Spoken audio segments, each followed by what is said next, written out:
remaining players. I'm As what we've seen tonight. absolutely floored on Susie, like, what we're seeing. we break bones. I'm good, We have but surgeries, we get don't know if you're watching Monday Night concussions. Football. If you're here, Damar Hamlin, safety from the Buffalo Bills. The game has been temporarily suspended. It's been somewhere in the ballpark of 25 to 30 minutes since Damar Hamlin went down. He took a hit. I haven't seen the hit, but it doesn't. They did CPR on him 9 minutes into it. They were doing CPR on the field. He was on the field for, I think, over 23 minutes, something like that. They brought the ambulance on the field.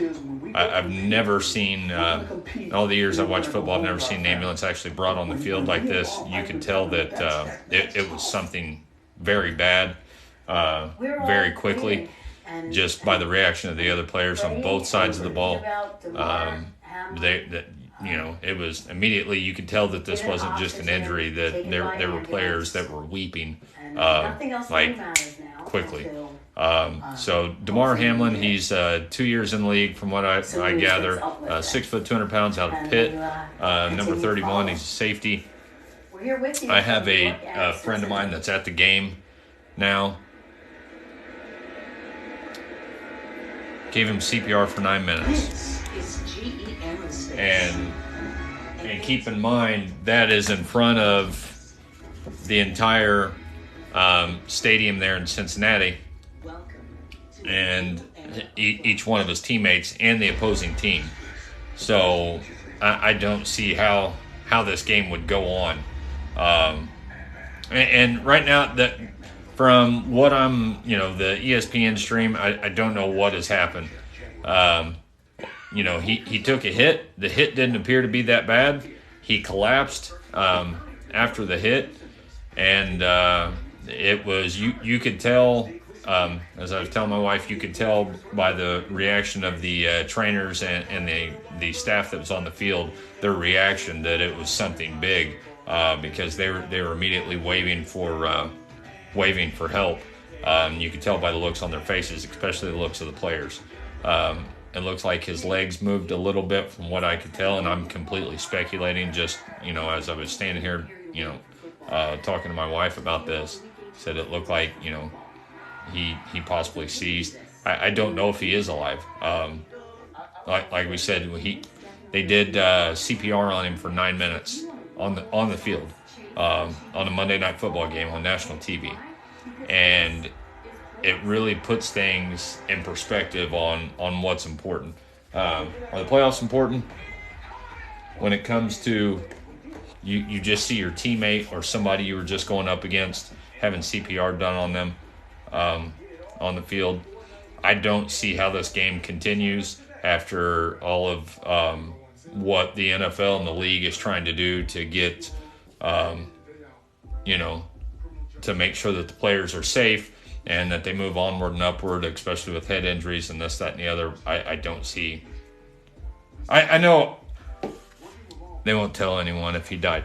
And I am completely, from what I'm hearing, some people on here, he may have had a pulse or whatnot, but I'm going off of what I'm seeing on TV and by the reaction of the players on the field. I don't think he left in a very good position when they carted him on the ambulance.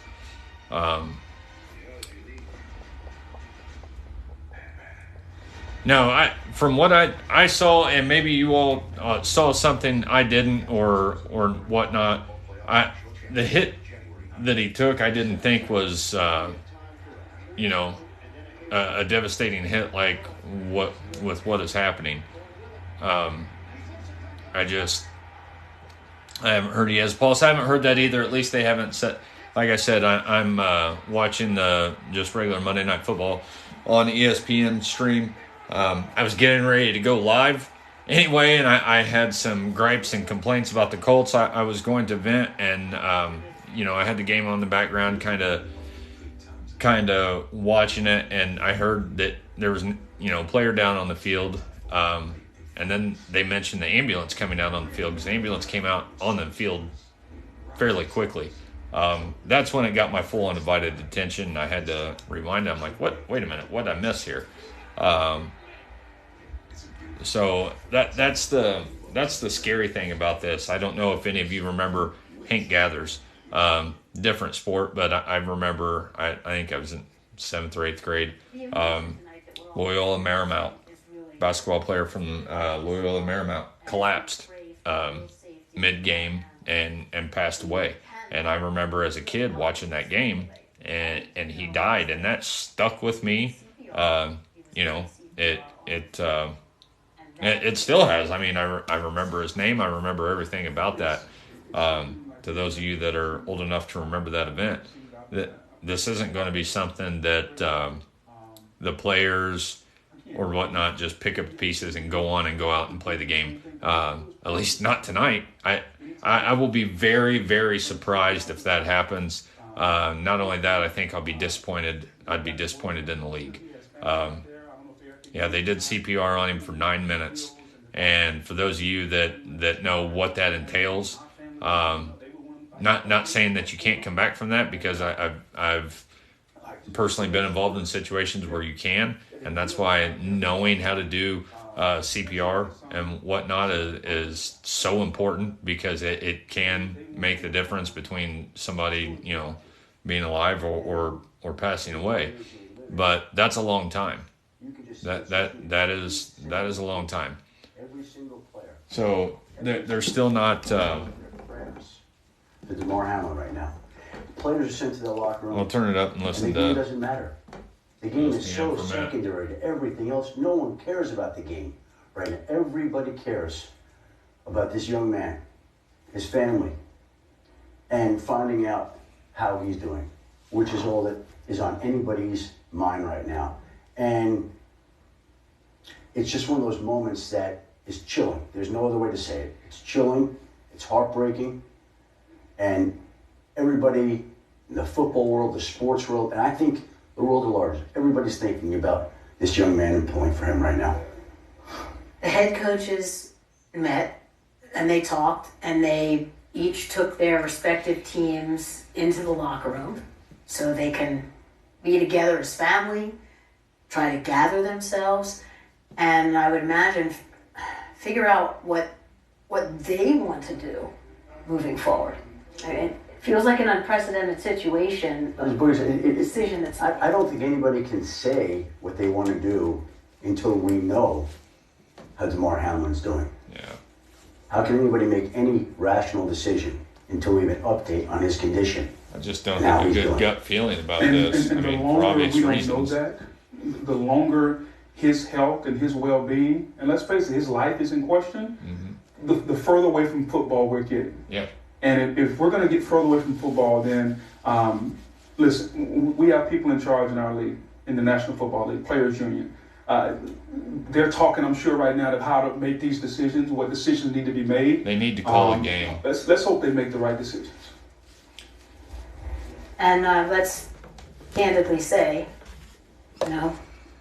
this is what we do as a living, to sit here and have to discuss and talk about it is really, it's really tough.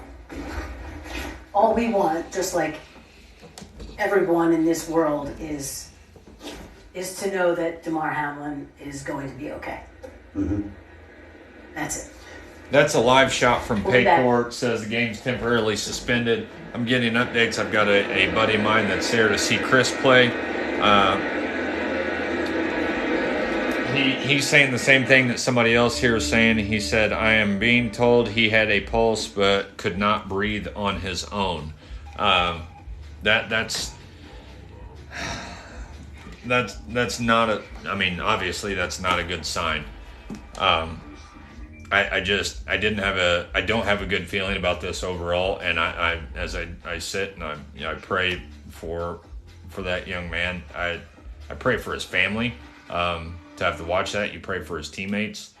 The sad part about this, as we sit here and talk about it, and we still don't know what this young man's condition is.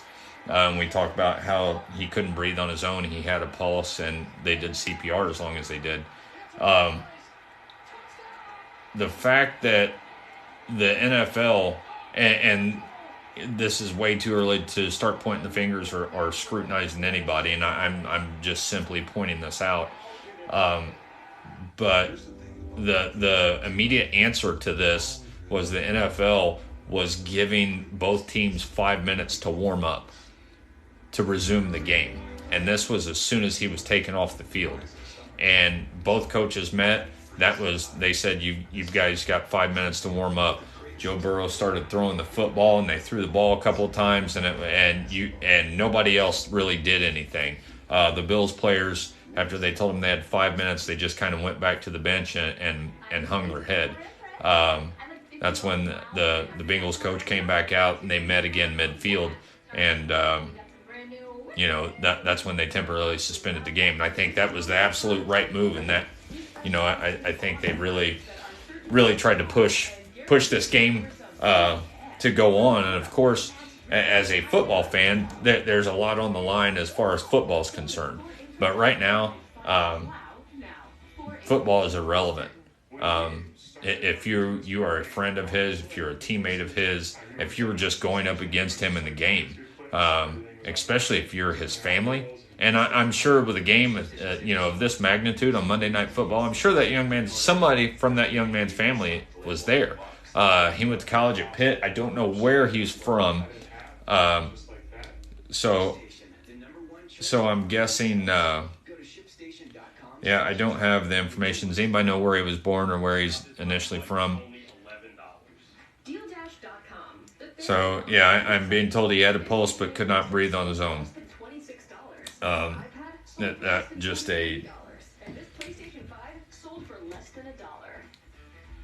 His mom was at the game. Someone's saying his mom's at the game. I would assume that he would be from Pennsylvania, but I don't know that for sure. So I'm guessing he probably had some friends, since he's not that far. Going to Pitt, let's go back to the stream and see if we can learn anything more. When we left you, just by way of a summary here tonight. This is at 8:59 Eastern. And that was the scene right at 9 o'clock. To take Damar Hamlin away. He went down at 8:55:03.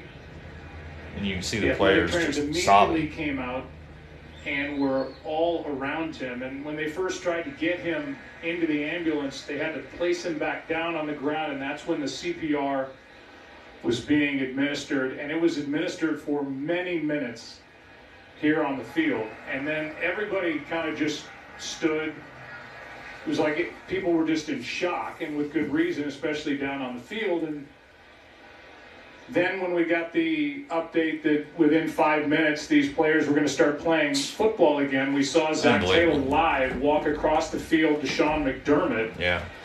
They talked for a moment. The two teams went into their locker rooms, and we are told that if there is any postponement of the game, that will come from New York, from Commissioner Goodell after speaking with these two teams. And like they've been saying, this should have already happened.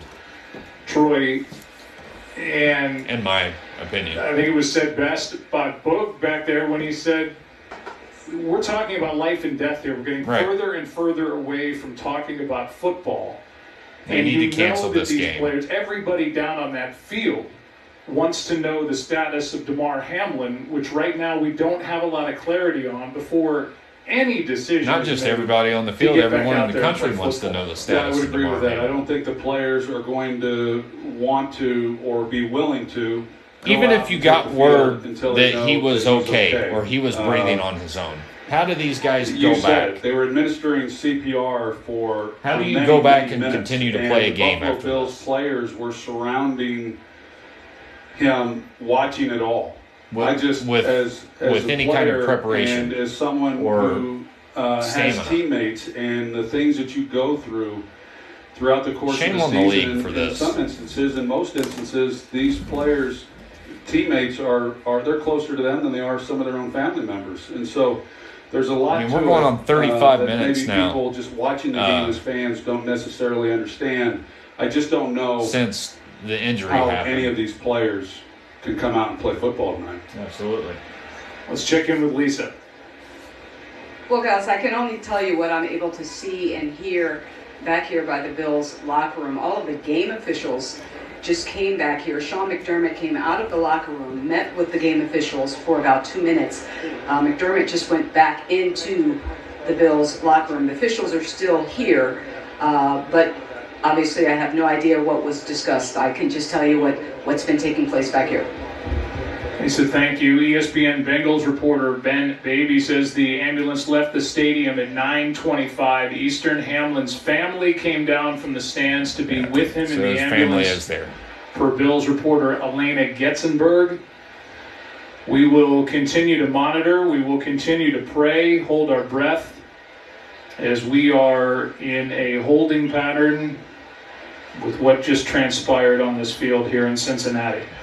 Man. We'll come back with any updates as soon as we And can. I get it. Like, this is, I mean, I somewhat get it. This is a game, you know, this is a business. And this is a game with championship implications and seeding, and there's a lot going into this game between the Bills and the Bengals tonight. However, hold on, my buddy's texting me. Talk to us about disability income insurance today. Feel comfortable about tomorrow. Mass Mutual. The Venture X card from Oh, that's not gives you good. Premium travel benefits, like 2 All times right, miles on so every purchase. Start canceling. You're being too loud. Thank you. This is coming Earn 5 times miles on out of the stadium. I won't say where. and 10 times miles on hotels through Capital One Travel. There's, Get access to and this isn't anything, you know, late breaking or anything, but it doesn't look good. And that is what they're telling the players, from what I'm hearing. So Here's the thing about the good times. so that is, We don't always man. know greatness is unfolding right in front of us. Like I said, I understand the playoff implications and all of that, but what is the answer? You figure it out. You make the right decision in the here and now. The right decision is cancel this game. The longer that they wait, the longer that they drag this out, the more it seems like, I won't say disrespectful. Yeah, it does seem disrespectful. It just feels wrong. The longer they wait to make a decision on this. You know, the NFL has an opportunity right here, right now, to do the right thing at the right time and for the right reasons. And I don't see that the NFL's doing that. Now, granted, my money's not involved in that. My pockets aren't involved in it. I don't make a dime from that. It's easy for me to say sitting here, I'm not running $1 billion a year business or an industry. But I am a human being, as each one of you are. And I have kids of my own, and I can't imagine for a second if that were one of my loved ones that I just saw CPR being done on a field that you can't get to. You can't get to them in front of however many, 60, 70,000 people in person, and not to mention all the people on live TV. It just... Join in prayer for second-year player, 24-year-old Damar Hamlin, taken to UC Medical Center from the stadium this evening. Went down after taking a hit, stood up, went down, administered oxygen on the field. The teams are in the locker room. Commissioner Roger Goodell in contact with the officials on site to make a determination. I cannot see a way forward that football's played tonight. You know, as players have reached out and It is part of the game, but this part isn't. The game is not important. The game is not important now. Life is important now. Absolutely, and the NFL is going to I continue think we reached a point a little while ago where giving nobody's themselves a talking black about eye football if they tonight. keep dragging this out. Football is played as entertainment. I don't think anybody is in the mood nor the spirit to be entertained tonight. No. The only thing we're concerned about is that young man, his family, what's going on with him, making sure he's okay. Give me just a second, guys. I got to respond to We'll this. figure out the football game at some other point in time, but it's time for the NFL, the Players Association, whoever needs to make the call, whoever that is. We're done playing football tonight. We're done. Let's move on. We as a network, we'll figure out what to do. We'll put something up. Joe and Troy, that's the last thing they're concerned about is calling a football game. Nobody's concerned about football right now all the way around. America right now is concerned about one thing. Absolutely. The health and safety of this young man. And I think I just saw a comment that said it's a sad day in football. It is. Let's NFL go ahead and call this game and let's move on. The NFL needs to do the right thing. And it's hard to imagine that you could take the players out of the locker room without knowing about Damar Hamlin and how he's doing. Again, all that matters right now is how he's doing. His family, as Joe mentioned, is there. Mom is on the way to the hospital with him. And you just pray.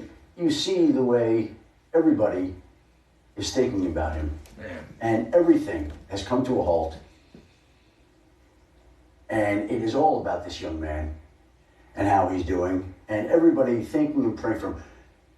Every team, every player, every individual, everybody watching Monday Night Football, everybody who tuned in to see this highly anticipated game. Nobody cares about that right now. No. They care about this young man. And everybody just prays that he's okay. Thankful that his family is with him. Like I said, even if they came back now and said, this young man's breathing on his own, we're all feeling. Do you come back and play? Do you really come back and play this game? Is that the right thing to do? And we'll be back. Because even if this young man could breathe on his own right now, even if that is happening wherever, to know that this young man and his family are going through it as we sit here and talk and watch and wait, there's no way in hell this game should be going on, nor do I think it should even be considered. I mean, if that's your partner, if that's your teammate, and you know that they're going through that, well, he's breathing on his own. Okay, well, that makes me feel better, right? That would be good news. That would be welcoming news. But as I just told you, that's not what's being told at Paycor. That's not what's going around the stadium at the moment. But even if it were, do you think that's enough to let all of these men go back on the field and give it their all for this, paramount game that was supposed to happen tonight? No, absolutely not. And maybe I'm the one that's wrong with that, but I don't see how there is any scenario that this game should go on at this point. I think it's the NFL continues to find ways to shoot themselves in the foot, theoretically speaking, with situations and events like this. And they had an opportunity tonight to do the right thing for the right reasons at the right time, and do it the right way. And yet here we are. It's 9:45. This young man went down at 8:59. We're going on an hour now, and it is. I know it's about money. I know that's what it's about. But when you get to this point, they're not even trying to, shroud the fact that it is about money, or, trying to lead someone to believe that it's not. Because if it wasn't about money, ESPN had already come on and said this game's a wrap. It's a wrap, and people would be leaving the stadium. And that's not happening. That's not happening. And this is something that we're all going to remember, and not for good reasons. It's a historic night in football for not good reasons, and it's going to be a black eye, not just for the National Football League, but for the sport. There's already in the year 2022 with what we know about, CTE and brain injuries and whatnot. There's already so many, I don't know what area of the world you live in or if youth football is a thing, but youth football numbers are down because parents aren't willing. And as soon as if you have a child, you understand if you're not necessarily willing to go put them in harm's way, knowing what you know about this game now. The National Football League's not doing anything to help the reputation of this game as a whole. The only level 1 trauma center in the area, as we mentioned, his family, in particular his mother, was here in the crowd tonight. She rode with him, evidently. So his mother was on the road with him on the that, ambulance. We do not have any more detail to pass along, including his status at the moment. It's been just over 50 minutes since he hit T. Higgins over the middle of this field, stood up immediately, and then went down. CPR administered by the medical personnel on the field. It was feverish. Players, some were watching, some were turned away. Most were in shock. We saw players. So for those that are just joining, if you don't know, Monday Night Football against the Bills and the Bengals at 8:59. So some 48 minutes ago, safety from the Bills, Damar Hamlin, number 31. He's been in the league 2 years. Went to college at Pitt. Hit T. Higgins, hit the ground, stood up, and collapsed. Trainers and everyone immediately ran on the field, and you could tell, or at least I could tell because I've seen, I'm a police officer, I've seen the panic on people's face, I've dealt with these type of situations before. You could tell that it wasn't just a normal, rib injury or shoulder or something of that nature. Very quickly, the trainers frantically came on the field, and they ended up having to do CPR. They brought the ambulance actually on the field. That's never a good sign. I've never seen that in this game, especially on Monday Night Football. They brought the ambulance on the field. They got ready to load him up. That's when they took him back to the ground and started doing CPR. And they did CPR on him somewhere over 9 minutes on the field at the 50-yard line in the middle of everyone. He was out there for quite some time before they loaded him up. What I'm hearing, and that's what they, I don't know if they've said it on ESPN yet or not, is that when he left, that he did finally have a pulse, but he was not breathing on his own. So it's that's all that we know at this point. The game has been suspended. Game has been suspended for quite some time now. And as we sit here and we send out prayers and well wishes to this young man and his family, the NFL is still sitting and waiting. The NFL is still sitting and waiting to decide whether or not to resume this game. And when that, just as they were saying, this is for entertainment. The National Football League is for entertainment purposes. It's a game. We call it a game for a reason, because it is a game. Games are supposed to be fun. This is a game that sometimes you sustain an injury or you see injuries occur. However, it's not a game that is supposed to cost someone their life. And if that is even close to happening, then you stop the game. To me, you stop the game. How greedy does the NFL have to be? And I know there's more pieces and parts that go to it. I'm not just sitting here trying to beat up on the NFL, but you know what? You figure that out on the backside of it. Do the right thing at the right time. And the right thing to do right now is cancel this game, send everybody home, let those players that are sitting in the locker room waiting and worrying, and because they were the players of both teams were sobbing on the field. You could see players from both teams how this incident was affecting them. Let them get out of their uniforms. Let them take their pads off. Let them be able to go to the hospital. Let them be able to, because everyone deals with tragic events differently. And this, absolutely, ladies and gentlemen, do not get it twisted. This is a tragic event that we've witnessed tonight. And unfortunately, it's been on national television in primetime on Monday Night Football. And here we are at 9:51, 52 minutes after this young man collapsed, and the game still has not been canceled. Figure that out on the backside, NFL. And everyone from ESPN, I shout out to Troy Aikman and Joe Buck. They've done a. Hold on.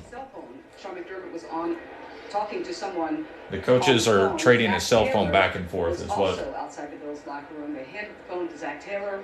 Taylor also spoke to that person on the cell phone. The phone was then Sean given to McDermott somebody and Zach else. Taylor The passing the cell coaches phone back and forth. Exchanged a hug, and now Bills players are coming out of the locker room. They're not headed to the field, not sure where they are going.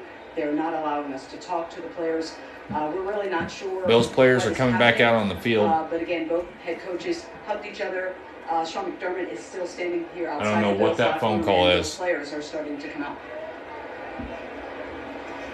Lisa, thank you. You can see Sean Smith, our referee for tonight, who is there. But at this point, the officials, this is out of their hands. This belongs to the NFL Absolutely. and to the league office and to Commissioner Goodell. And to be honest, with these two head coaches and these two rosters who, no matter what is said by the league, I think it has to be passed by them. I would imagine on a night like this with what we've seen here on this field. But Unbelievable. all of that remains to be seen. And Two coaches just embraced in you a can hug see again. Zach Taylor and Sean McDermott with a handshake.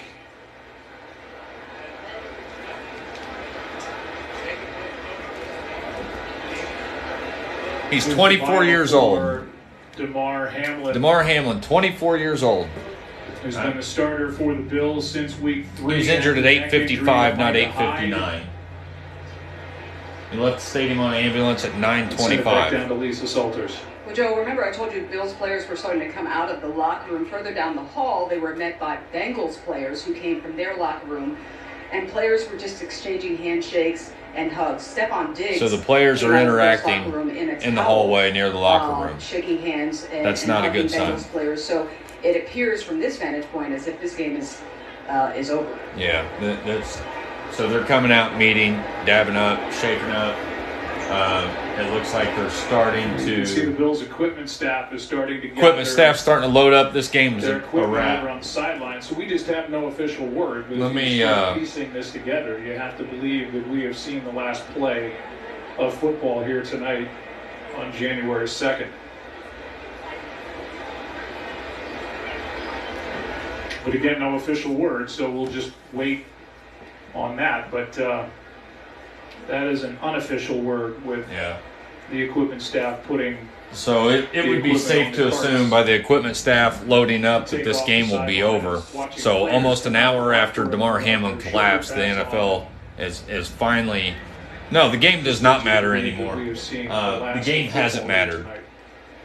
and that is. So we will again step aside. As this continues on, I'm just in disbelief that we're still here dealing with this at this point, that this is even a question. You know, we understand that there's a lot to be discussed. But I think we all wonder why the decision on the status of the game has taken as long as it absolutely. has.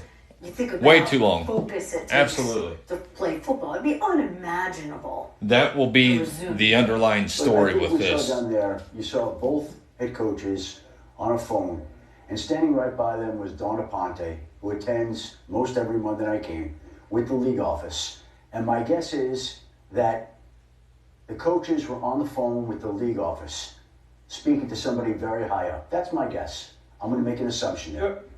And so they're being debriefed, and they're describing what they know about Damar Hamlin right now, and they're making a smart, wise, educated decision not to play this game when all anybody cares about is Damar Hamlin. You see it Absolutely. unfold right there with both head coaches, with players, with executives around them, with Donna Ponte from the league office, with them talking on a phone that I'm guessing was her phone in communication with the people on Park Avenue in New York so they can make the common sense decision to not play this game and to find out how Damar Hamlin is doing. And just knowing how the NFL operates, to Adam's point, just to add to it, not only are they canceling the game or postponing, however you look at it, they're probably trying to figure out what we're going to do next to let the coaches know what to do, how we're going to do it, just because that's how the NFL thinks. And absolutely, you do I think the like rest that, of but right you now is also not thinking about that. you do the right Rest of thing America is at thinking the about right this young time. man. You figure everything NFL else is- out on the back That's end. kind of how they run their business. Again, let's bring it back to Damar Hamlin because he is the focus of everything. And he is the only thing that matters tonight. It doesn't matter if they play this game, when they play this game. Damar Hamlin is the person. And it doesn't matter if they play this game again. That we're living in. All you need to do is to see that the entire country is thinking about and praying for this young man because it is from every person, player, team account right now. I assure you, you'll be hard pressed to find any players on either roster Everybody is that just would want to awaiting play this game A and tonight praying or B for some kind anytime of soon. positive update on Damar Hamlin. This 24-year-old young man taken to UC Yeah, Medical Center. I'm not by speculating, ambulance, but his mother riding along with these him. are typically what we're seeing. It is not and what you're seeing the out crowd- of the crowded, news the stunned anchors. silence at Those aren't Ford good Stadium. signs. The Just the teams demeanor of gathered everyone. in the Now, locker obviously, room, we witnessed something very tragic, but awaiting some sort of as word we and- sit and wait the for head an coaches answer or meeting for an and outcome or a with status, the league and trying to make a some, decision, what's as it to been, how to 35 go minutes after forward he's been with carted off the field in this an ambulance. for both teams. It's And disheartening You've seen and ambulance not on the very field encouraging. before, I should say. This felt different What's it? than anything that we've seen Yeah. in modern times. There have been other incidents in other NFL games involving other NFL players.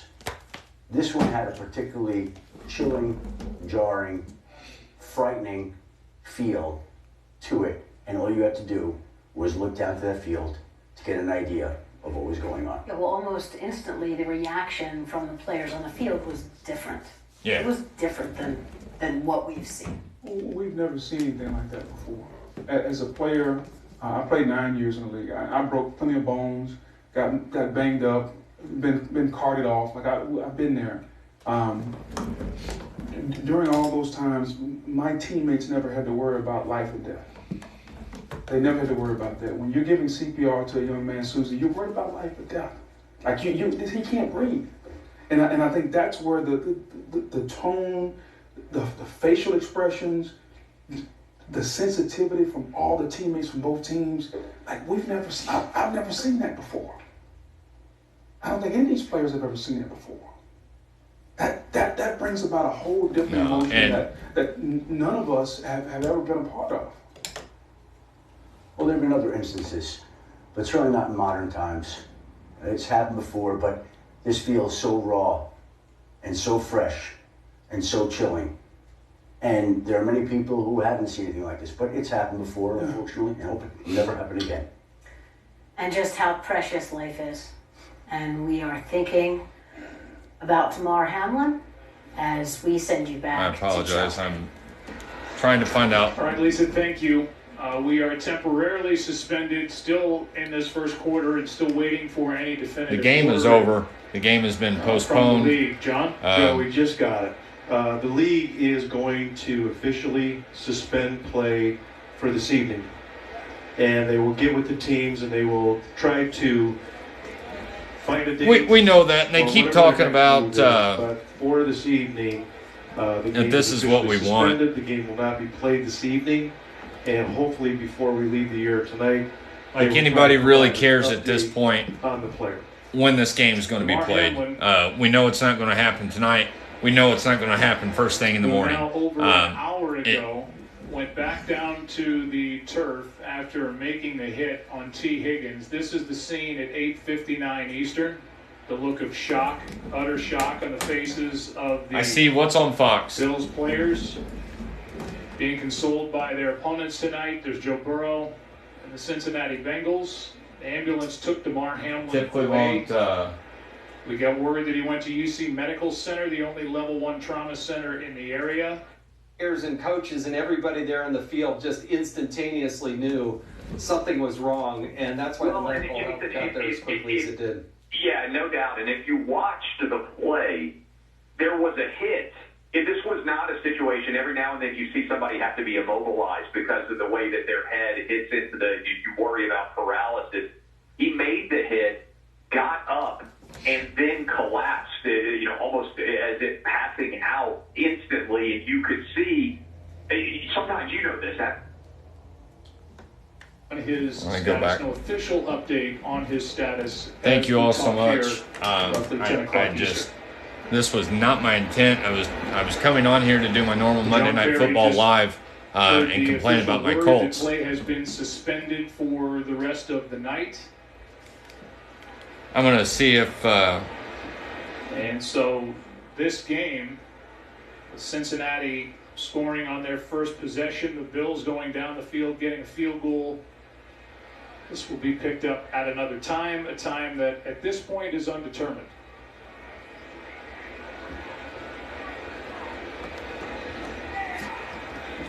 As we talked about coming in, it seems silly to even talk about the specifics of where stadium's these emptied out teams pretty are quickly. in their divisional races, their battle for the top seed in the AFC. We're going to call a friend of mine Here tonight, but who's at the game now. a jarring scene down on that field. A teammate and a brother go through intense CPR down on that field, and then carted away in an ambulance, making the specifics of where the Bengals and the Bills sit. 3, 1. Oh, maybe not. The 2022-2023 season seemed irrelevant.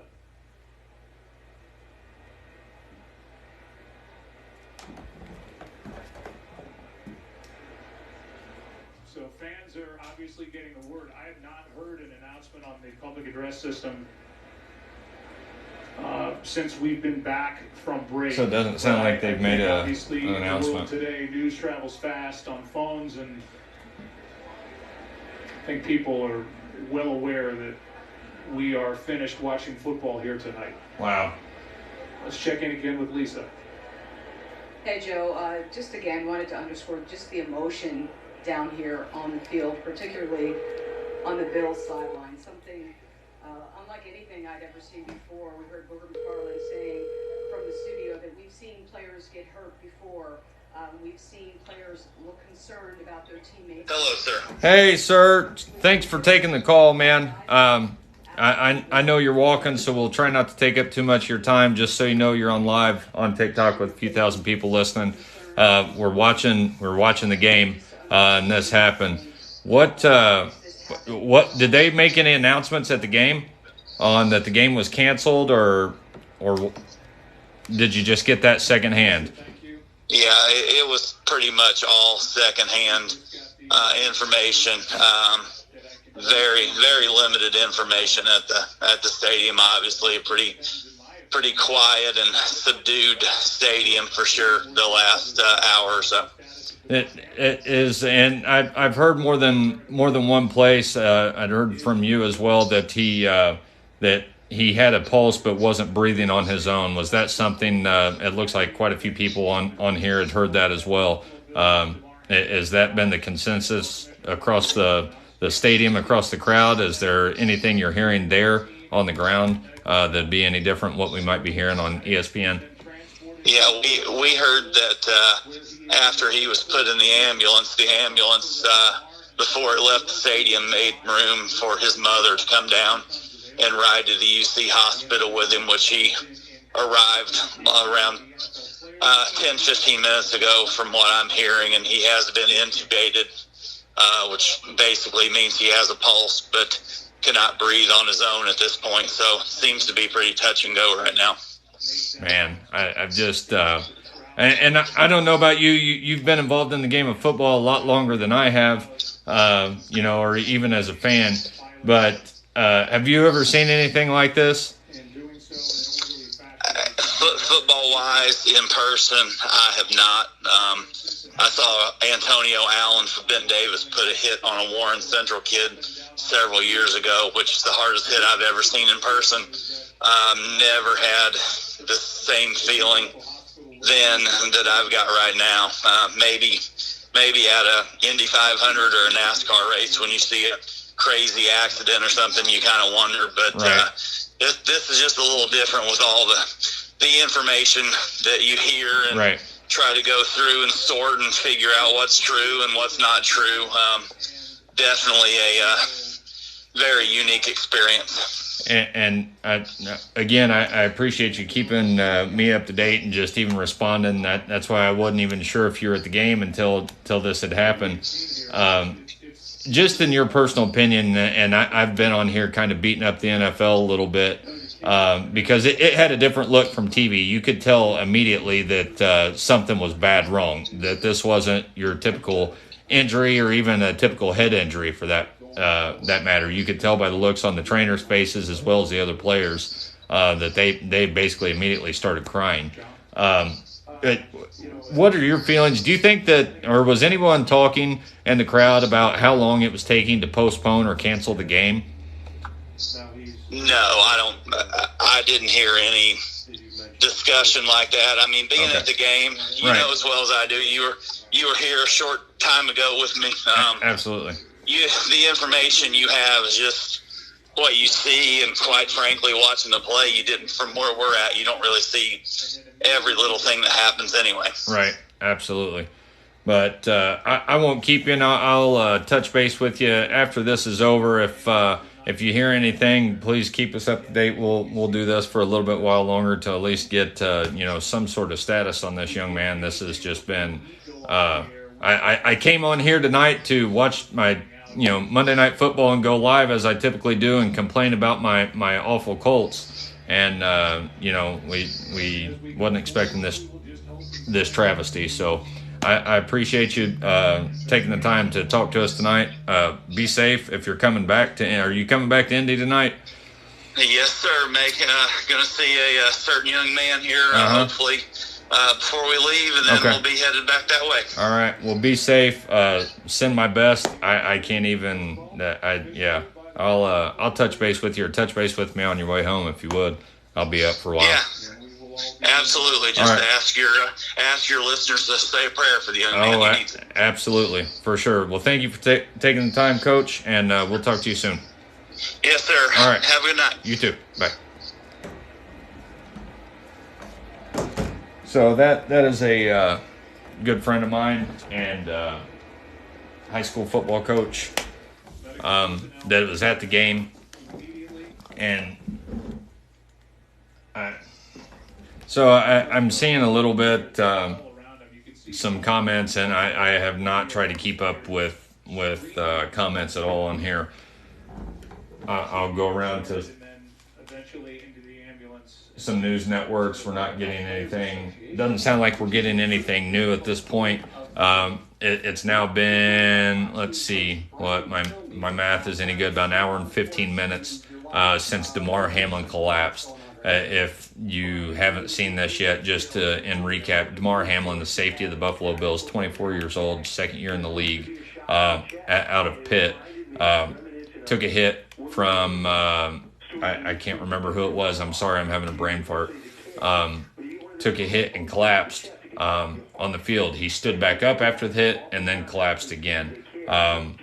The ambulance came on the field, and they did CPR on this young man for estimated somewhere around 10 minutes. Thank you for that. At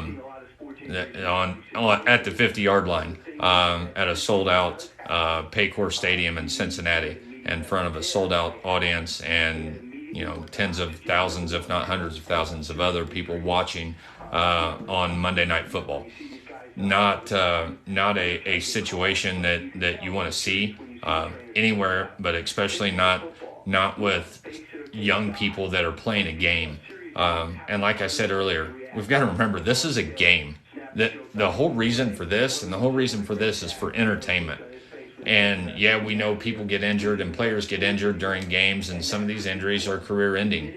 But none of them typically are life-altering or life-ending. And tonight, what we saw on the field, and you could see it immediately on the trainers' faces that ran out there after the hit. You could quickly tell immediately that this was not your typical injury. That this was something much more than just a concussion or a shoulder or a rib or any other kind of football-related injury. I've been told, and I can't confirm this, but I was told that it was going around at the stadium, and it's also been told on here, and some of you all have commented that he had a pulse, but he was not breathing on his own. Also been told through the grapevine that he was intubated at the hospital. He's at a hospital in the University of Cincinnati. And it sounds like his mom jumped in the ambulance. His mom was there watching the game. And we talked about this earlier, like him being from Pitt. I believe he's from Pittsburgh, somewhere in the area. At a game of this magnitude, what this was between the Bills and the Bengals coming into this game, what was huge. Like this was playoff atmosphere because there were a lot of, the outcome of this game had playoff implications on seeding and whatnot. So there was a lot of a build-up to this game. It was definitely a playoff atmosphere. Score was 7-3. Not that anyone cares about what the score was or is, or what they're going to do moving forward. Now, as we sat here and listened and watched, I've been a little hypercritical on seeing what we were seeing on TV and knowing what we just saw and knowing that they had just done CPR on a 24-year-old young man for 10 minutes on the field, that they were taking all of this time to cancel the game, that they had temporarily suspended the game. And I go back, I watched how this whole thing played out from the time he collapsed, and I'm to say I'm disappointed is an understatement, and that this is going to be an underlying story. I have a feeling about how the NFL handled this right out of the gate. After the ambulance left the field, they gave the coaches a 5-minute warning, giving them 5 minutes to warm back up to resume the game.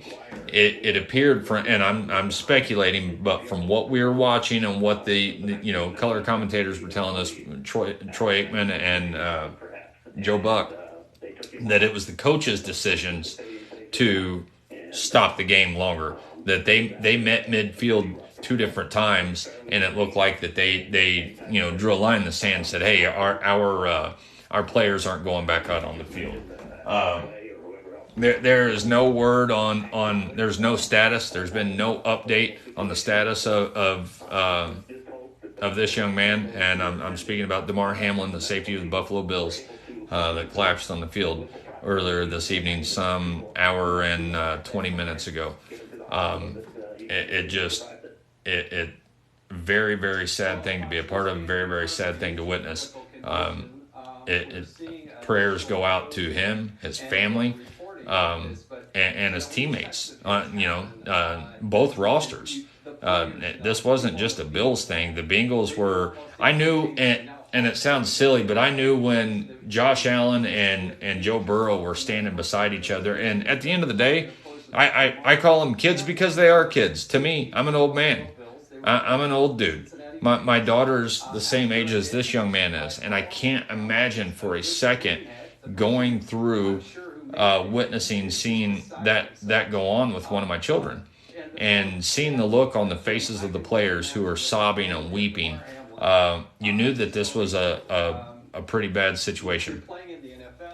So that for those that are just joining, Damar Hamlin, safety of the Buffalo Bills, collapsed on the field some hour and 20 minutes ago. They did CPR on him for somewhere around 10 minutes before he was carted off in an ambulance that was brought out on the field. Tonight's game has been postponed.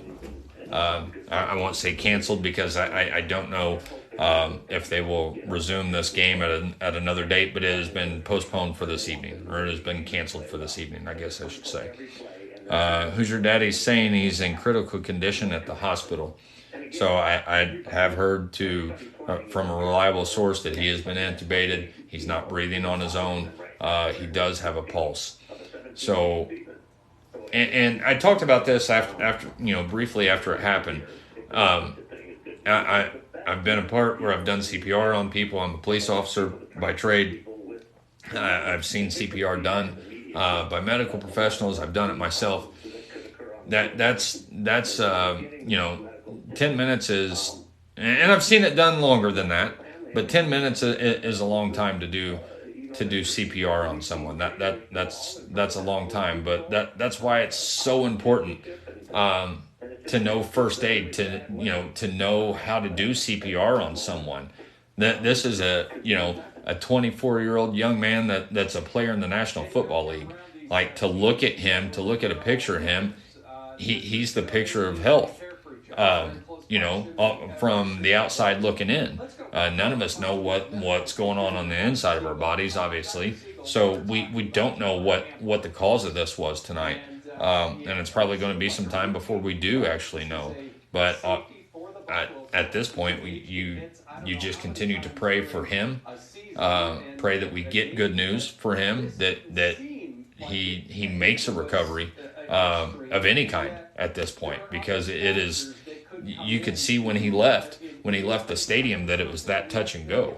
And this was, I was literally going live as I do every Monday night and Thursday night for Monday night and Thursday night football.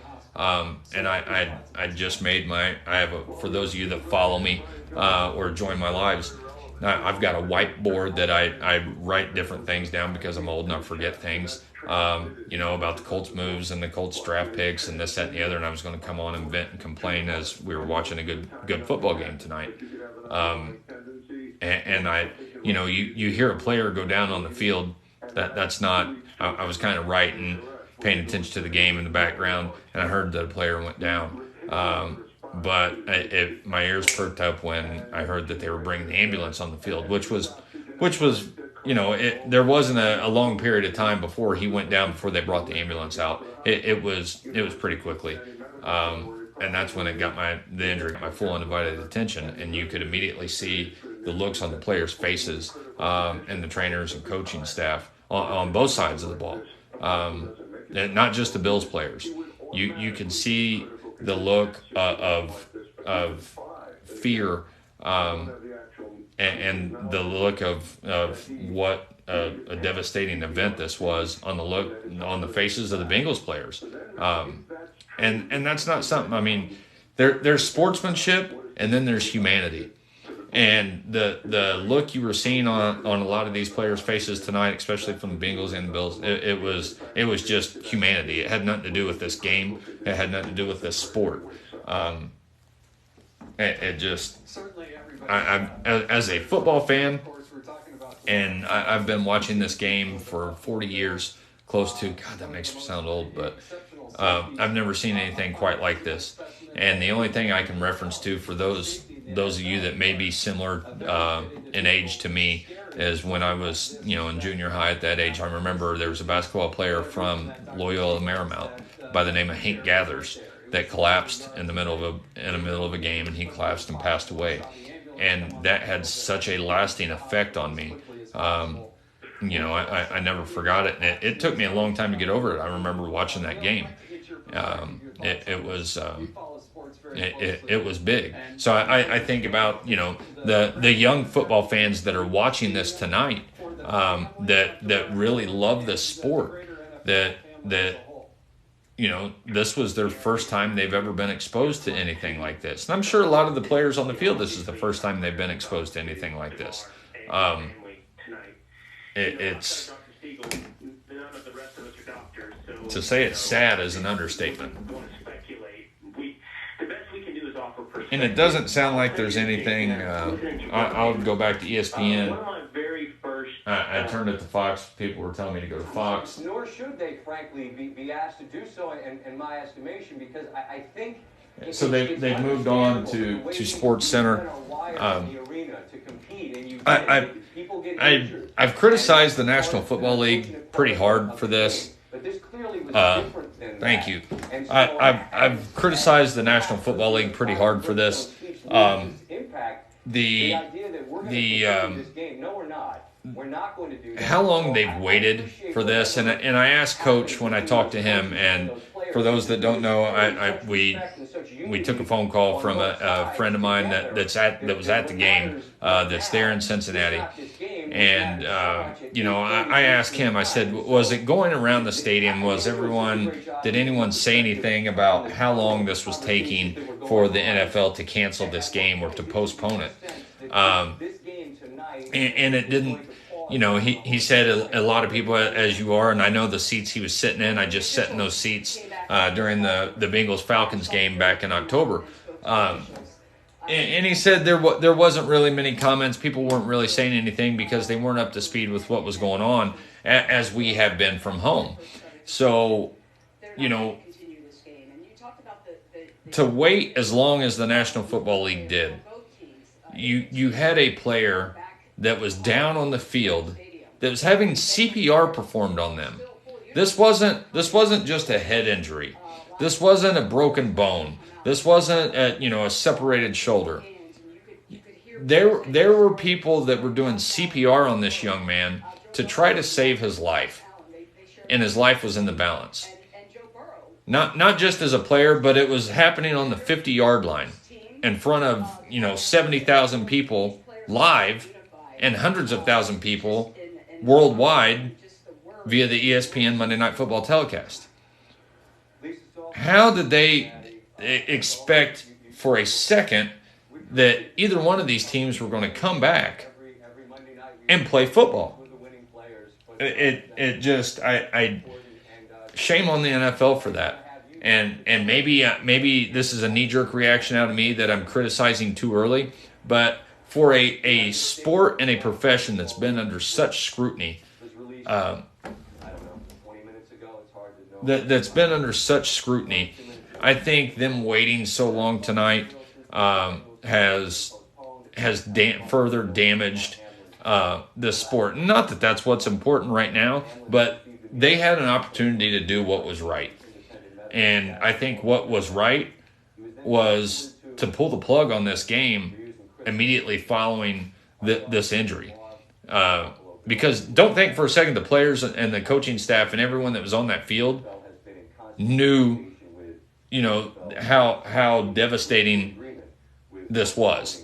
Don't think for a second that they didn't know the circumstances of what was going on. Because I assure you they did. Yeah, that's cool, man. I assure you they did. You could see it in their faces. So for the fact that they waited nearly an hour to postpone and to cancel this game, and I talked earlier about youth football and how youth football numbers, at least in my area and here in the state of Indiana, are down like I've never seen. And a lot of that is because parents, and it's not just a mom thing, it's a dad thing. Parents are reluctant, knowing what we know now about CTE and brain injuries and other injuries in this game. It's a rough game. And knowing what we know now, are you willing to let your child, who your pride and joy, to go out there and be exposed to possibly being injured to something like this? That answer for a lot of parents is no. It's not worth the risk. And even all the way up through high school. I know there are high school teams across the country that are having harder times getting players for their roster, and it's because of the bad press and the bad, what the NFL has caused long term. They did not help this. They did not just not help the NFL tonight. They didn't help this sport tonight. And I know it's probably too early for me to even be mentioning that, because that's not what's important. But I don't feel that they did the right thing. All anyone should have been talking about for the hour following this, or even thinking about, was the status of Damar Hamlin. the same thing that we're all sitting here thinking about, the same thing that they all are talking about. We're wanting to know the status of this young man. And if you're just joining and you haven't heard and you haven't turned the TV on or anything like that, it is, Damar Hamlin, 24-year-old safety of the Buffalo Bills, took a hit tonight. Wasn't a devastating hit, nothing like any other hit. Hit the ground, stood up, and collapsed. And he didn't get back up. They did CPR on him for quite some time, and I'm being told over 9 minutes that they did CPR on him at the middle of the field at the 50-yard line before they brought the ambulance out. Let me rephrase. They brought the ambulance out. They started to load him in the ambulance, and they took him back down to the ground and resumed CPR on him for another 9 minutes. I'm being told that he had a pulse, but is not breathing on his own, and that's the only information that I've heard from a roundabout way in Cincinnati. That I was told the term intubated is what has happened at the hospital. I know his mom was in attendance. I'm sure his mom wasn't there by herself, so he probably had and I'm speculating here. He probably had a stadium full of fans and of friends and family. He went to college at Pitt. I heard he's from Pittsburgh. I don't know that for sure. One of you told me that, but he went to college at Pitt, so that would make sense. And this was a big game. This was a game with a playoff feel. This is a game that, with big playoff implications, whether it be for seedings or whatnot. This was a huge game.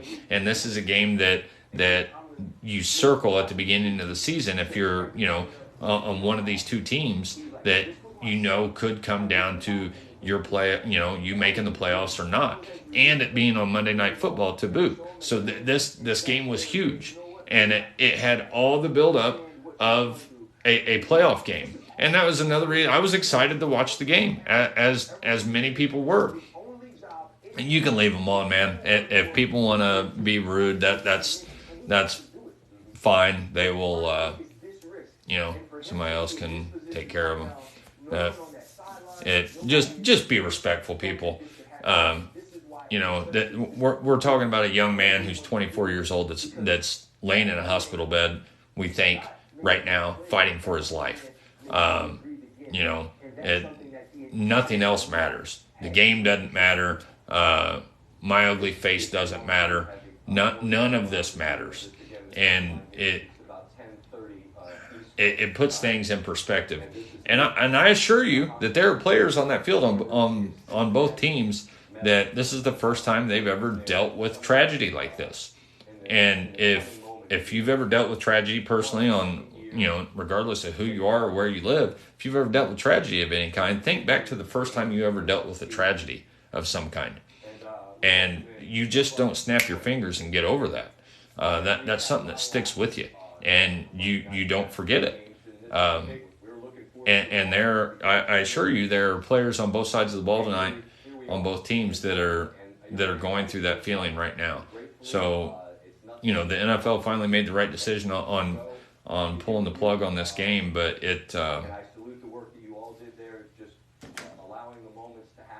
they haven't even speculated on how or if they do resume this game. Like, do you? I did not. I actually saw. I did not see Skip's tweet. I haven't looked. I guess we could scroll through Twitter. I haven't even opened the. Yeah, so they're still saying the game is postponed. They are not using the term canceled, which means in NFL legalese and legalese speak that means at this point they still intend to resume this game at a different time, just not this evening. So, and the NFL, it sounds like from what I'm hearing there, is being clear on saying this game is not canceled, it is postponed.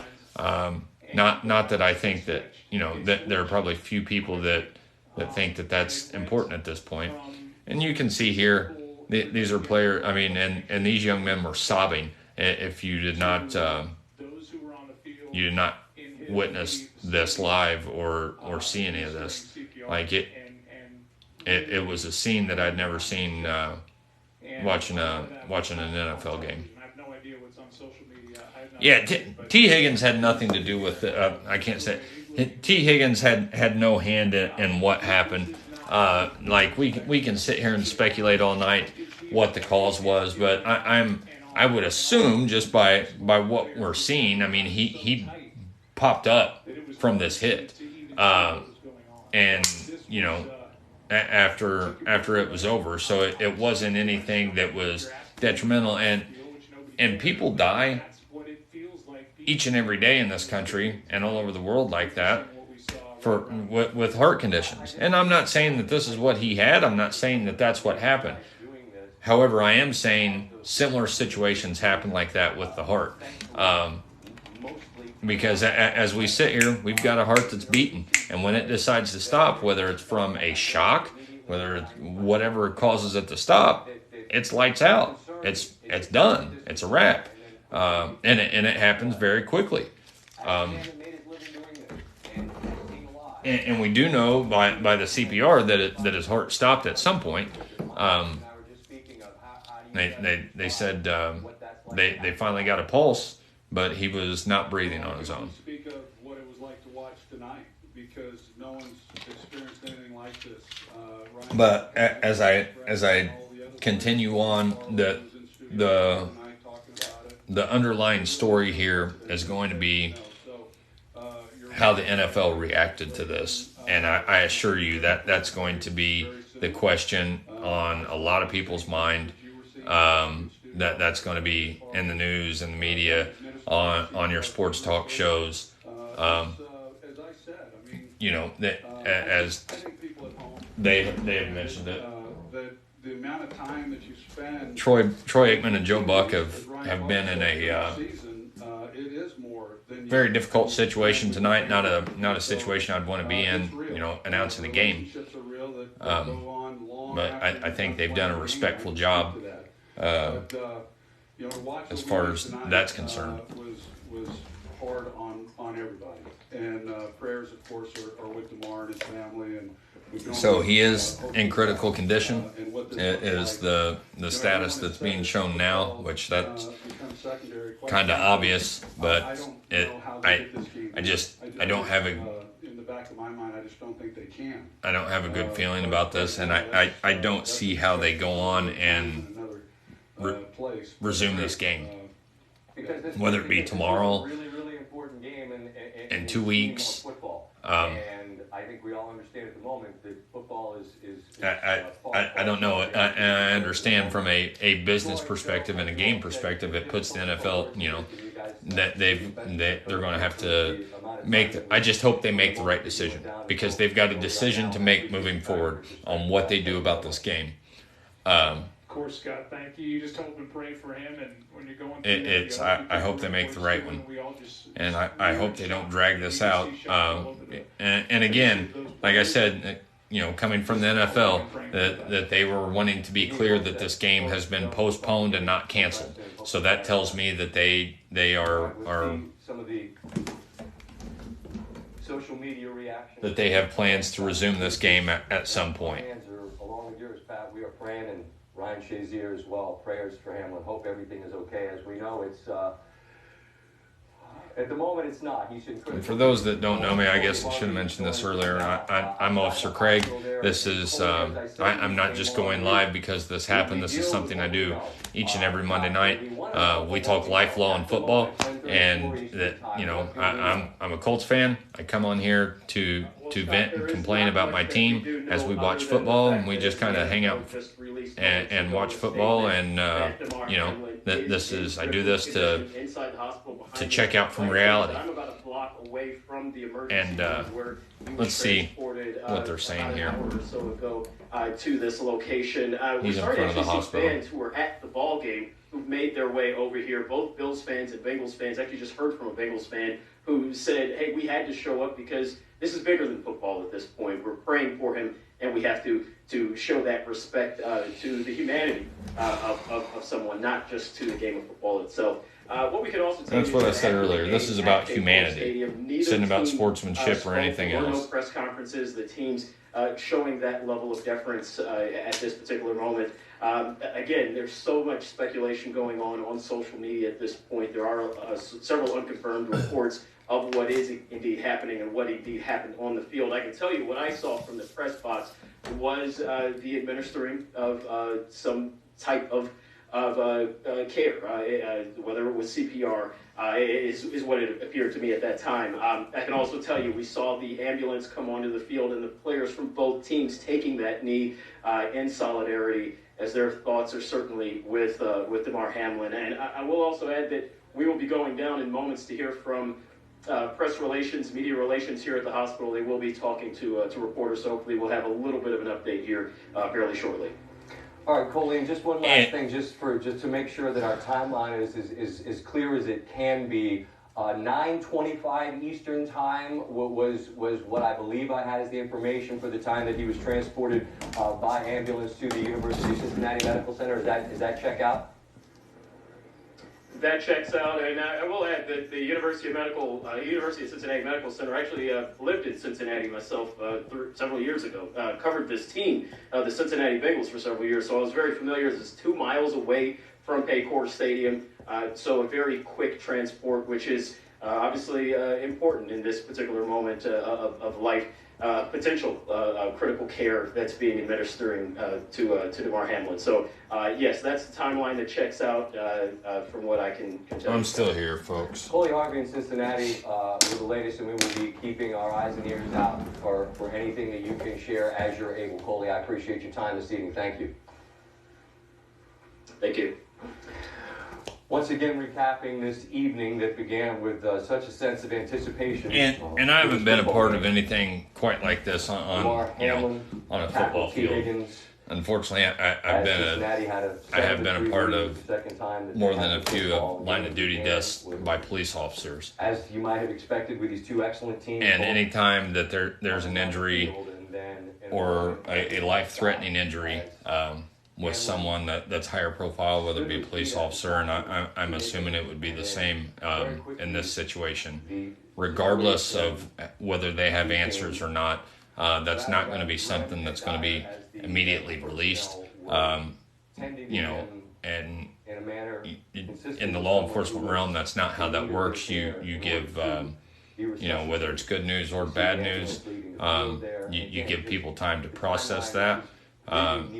People closer to the situation, so family, friends, teammates, that sort of thing. If I do know, if it were, both teams and coaches, good news or better news, and he was making strides in the right direction, I would like to think that news would start being leaked out a lot sooner, and we would start hearing some more about that. But as it stands right now, the only thing we have heard is that he was not breathing on his own. I don't know when they get this in. So you only hope. He's 24 years old. He has that on his side. He also has the prayers of thousands and thousands of people all across this world right now, and don't think for a second that doesn't, account for something. Because I'll tell you, it does. And the human body can be forgiving, and I'm sure that this young man's got teams of the most qualified professionals around him at the moment right now, making sure that he's in good shape. So he's in critical condition at the hospital, and he's still alive. That's all you can hope for at this point. For what we saw with him leaving the stadium. So that's good news to hear. And again, I don't think anything. You're going to hear different stories. You're going to hear different updates. The rumor mill will start to run rampant. you know how that works. I'm going to open up Twitter reluctantly and see what we see. These guys to play again. When you see men who have spent their whole life. Patrick Mahomes says, praying hard, please be okay, man. Understanding that the best ability is availability. All of these things that they say. Des Bryant says, we need to cancel Skip Bayless ASAP. Not sure what Skip tweeted. Let's see. Put on pads and understood the risk you take every time you do it. To be speechless, to be in tears. I'm not sure. Let's see what it was. How significant this moment was. Not only for Damar Hamlin, who is the most significant for his mom. I've seen so many horrific injuries suffered on football fields, yet never have I seen a reaction like this. In every other situation I witnessed or covered, the game always went on fairly quickly. The attitude was, hey, that's football. For these players, this was different. No doubt the NFL is considering postponing the rest of this game, but how? This late in the season, a game of this magnitude is crucial to the regular season outcome, which suddenly seems so irrelevant. And then that all of those were an hour ago, and then 19 minutes ago he said, nothing is more important than this young man's health. That was the point of my last tweet. I'm sorry if that was misunderstood, but his health is all that matters. Again, everything else is irrelevant. I prayed for him and will continue to. I don't know if yeah, you're right. TMZ will know faster than anyone else. I don't know if any of you heard the tweets from Skip Bayless I read, but reading those, I didn't think that he was saying that this game should go on, or what are they dragging their feet about. I mean, I guess I can read into that and see how you could initially think that, but that's why you've got to be careful on putting things in email and written form, because you don't know the emotion or the intent behind it. But with stuff like this, nobody waits. Nobody waits to find out facts or emotion or intent. They just they react, and that's reaction is a natural emotion and outcome. But when it becomes harmful to others, then that's an issue. And even if, I believe it was me at times who said this on Twitter, and I agree, even if miraculously everything, if it was a type of deal where it's a hit that just knocked his heart out of rhythm and they fixed it, and he's cool, he's good, he's on the hospital. Yeah, and who was that? Even if they got that news in the locker room. Yeah, and it could be, I've personally seen that happen to people. That's what pacemakers are about.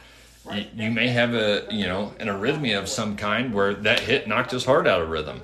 It could be something, which that happens to people. And if that's not fixed, it can cost you your life. But people live each and every day for, the rest of their lives with pacemakers to ensure that doesn't happen. Or this could have been a completely freak accident. We don't know. It's way too early to speculate on what this cause was. So yeah, I see somebody that says I have a pacemaker, and Hank Gathers. That's exactly what I mentioned earlier. This, for those of you that are old enough to remember Hank Gathers, that's basically thank you for that. I appreciate the footballs.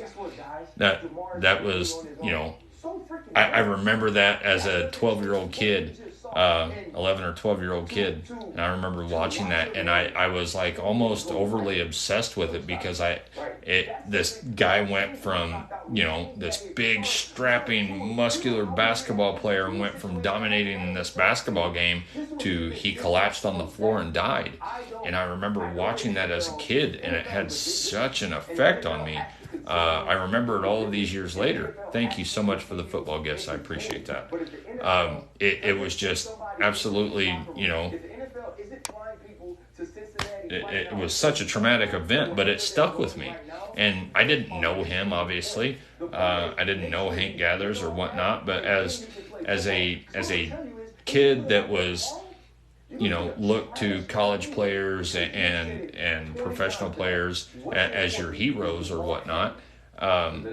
it was a smack into reality that, oh wow, because you look at them like they're not people, whether you realize it or not. We're used to seeing these people on TV. We're used to seeing the players on TV. We're used to seeing them go out there and give their all, and we yell at them and we cuss them and we do all of these things when they don't do what we want them to do. You almost forget that they're human. And I know this because people do the same thing with law enforcement. You forget that they're human. They're easy to be, targets. They're easy to throw things at. They're easy to cuss. They're easy to all of those things, because you forget they're human. They're doing a job, and the same with this. And these lines, and with sport, with entertainment and the sport and humanity, those lines don't blur very often.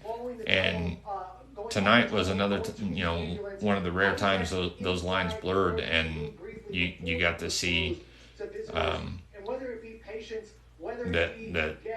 these players are sons, their husbands, their brothers, their cousins, they're all of these things. When his mom's rushing to get on that ambulance to go with her baby, who just collapsed on a football field. I just, you see. You had fans asking whether Damar Hamlin was okay. You got the sense there was everybody right now that is in Cincinnati that is knowing what's going on. You got the sense they want to know what is going on with Damar Hamlin. And so far, and unfortunately, this young man just became a household name for all the wrong reasons. From hospital officials about his condition. Ben, I'll give you a chance to get reconfigured there so you can hear my question. If you were the one that had the timeline that the ambulance left at 9:25, I don't know that if we're able to witness the situation beforehand and what type of care was being provided at the time that happened. If you didn't witness it, you'll forgive my ignorance. I simply just don't know the answer to the question. Yeah, so what we saw was when the game was stopped, the medics, they took an extended amount of time after the ambulance was on the field to give Damar Hamlin treatment. They did not immediately load him into the ambulance. They spent several minutes working with him on the field. Eventually, it appears that they gave him oxygen as he was loaded into the ambulance. And one thing that does stick out is the reaction from the players. I saw Kaiir Elam, the Bills, and that's how you know it was bad, the reaction from the players and the staff. The players had a shield around him. The Bills players did, almost like a U. And Kaiir was looking over his shoulder to his right with the staffer, his hand on Kair's shoulder looking back. You saw players walking to the far end of the field, just not wanting to be around it. You saw T. Higgins, the Bengals player who was involved in the collision. T. Higgins. He was on the other sideline, hands over his head. They all waited patiently. When I got to the hospital, the ambulance had been here for roughly a few minutes. It was still here. I believe it is still here right now. But there was a sense of urgency, like I said, that we typically do not see, even with these type of injuries that do appear to be serious.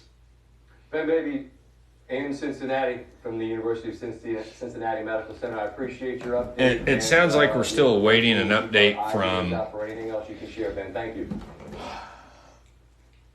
From hospital staff.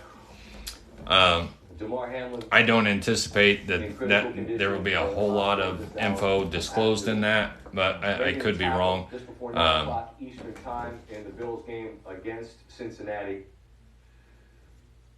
The significance of the game was understood. It was as big a game as there was certainly this weekend. All of the definitely was a big game, but it became irrelevant really quickly. Moving forward, and it all stopped at 9 o'clock, and those concerns are secondary. This is going to be on the thoughts and the minds of everyone for quite a long time. So much about this brotherhood, and I'm trying to put myself in the locker room of the Buffalo Bills, and. This is, as you said, this is a second-year guy living his dream and becoming a very important piece on this team very quickly. Give me just a moment, ladies and gentlemen. I'm going to give my wife a quick update. I just don't know how you process this at this hour and what you do to next play. I get it. And I get that you all are wired that way. I just don't know how in a circumstance such as this that you next play. God, I can only imagine what it's taking for you to continue hosting a show about football right now. Right? My thoughts are neither of us are actually emotionally equipped for what we're being asked to do. Imagine being in their shoes. I can't. None of those men are emotionally equipped to handle this. I couldn't look at Steph crying. I know Stephon from the Maryland guy. We have some pride in him and all he's become. And you see that guy in tears, and it's like, I'm an emotional guy to begin with. I see that, and I think by proxy we understand, because we're human beings, man. And look, I think we do have such an appreciation that this is what we get to do. Yeah. And this game was so big, and we were going to have a blast, and you're going to do your touchdown, all kinds of nonsense jokes. We're going to do our bit. And now I'm sitting here looking at you and I just want to hug you, man. It's like, this night and what it is. And that's how life is. Just so foreign. And I think it's easy to... The play with T. Higgins looked like a routine football play. We've seen that play a million times. And even when he's on the ground... It's easy to get caught up in our thing. It's easy to get caught up in work, your day-to-day grind. He went to work tonight. Damar Hamlin went to work tonight. There was no part of any of this that was in his plans for this day. And because then I thought to myself, well, this within a blink of an eye, something like this can happen to any of us at any given time. When I can see it, when I can feel it, when I can understand it, this life is precious, and we don't always treat it as such. We don't. I'm not a medical genius, but when I hear CPR, I do know we aren't giving CPR to people who can breathe on their own. Right. And to equate that to a football game, to compare that. Yeah, I can't, and maybe one of you all know. I don't ever remember hearing in recent history of a football player being given CPR on a field. I can't think of another time. The last I'd heard, and this was and I'm only saying this because this was a reliable source, that he had a pulse, he wasn't breathing on his own, he was intubated, and that was early on. So I don't know if something's changed, and when I say early on, as when he was leaving the hospital. Is sitting in the office that has no ties to Damar Hamlin. Just a very, very sad situation. Deciding the fate of what you do the rest of the week. See, I don't think that happened tonight, though, man. I don't, because I think it seems. Cincinnati Bengals tweet sending our thoughts and prayers to Damar. Obviously. This is heavy. We're going to give you 5 minutes. You get loose and we're going to play. J.J. Watt tweets, the game is not important. Damar Hamlin's life is important. Please be okay. Please. And as you know, J.J. Watt retiring at the end of the season, he had his own, scare of something very, very similar, where his heart actually stopped. No, we're not. And I think that obviously, and a lot of tweets canceled the game. This is serious. Became clear to anyone that this game could not be played right now. Shannon Sharp says, please keep Damar Hamlin and his family in your thoughts and prayers, as we all should. The NFL doesn't have a manual on how to proceed after an incident like this. And he's absolutely right, and that goes back to exactly, thank you. It goes back to exactly what we've been talking about all night since this has happened. And if you don't know, it's okay to not know. It's okay, but what's not okay is to, make the wrong decision on the fly, trying to pretend that you do know. And that's where I think the NFL started. They kind of went off in the weeds with this situation, this event a little bit, because I think they were trying to pretend they had this figured out and they knew how they were going to pursue. Like, as soon as the ambulance left, and this hasn't been mentioned, and I'm sure it will be, and maybe I'm beating this to death too much, but the ambulance was off the field. The NFL gave each coach a 5-minute heads up to let the team warm up to resume play. And it was both head coaches that met. They met twice in the middle of the field, and they were like, no.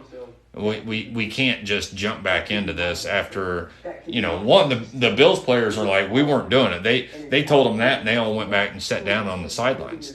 But the Bengals weren't, they weren't prepared to go back and play either. Like we just saw one of us having CPR performed on them, on the 50-yard line. And you think you're going to give us 5 minutes and we're going to go back to fighting each other again?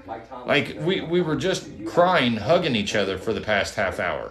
When you see this and you live through this.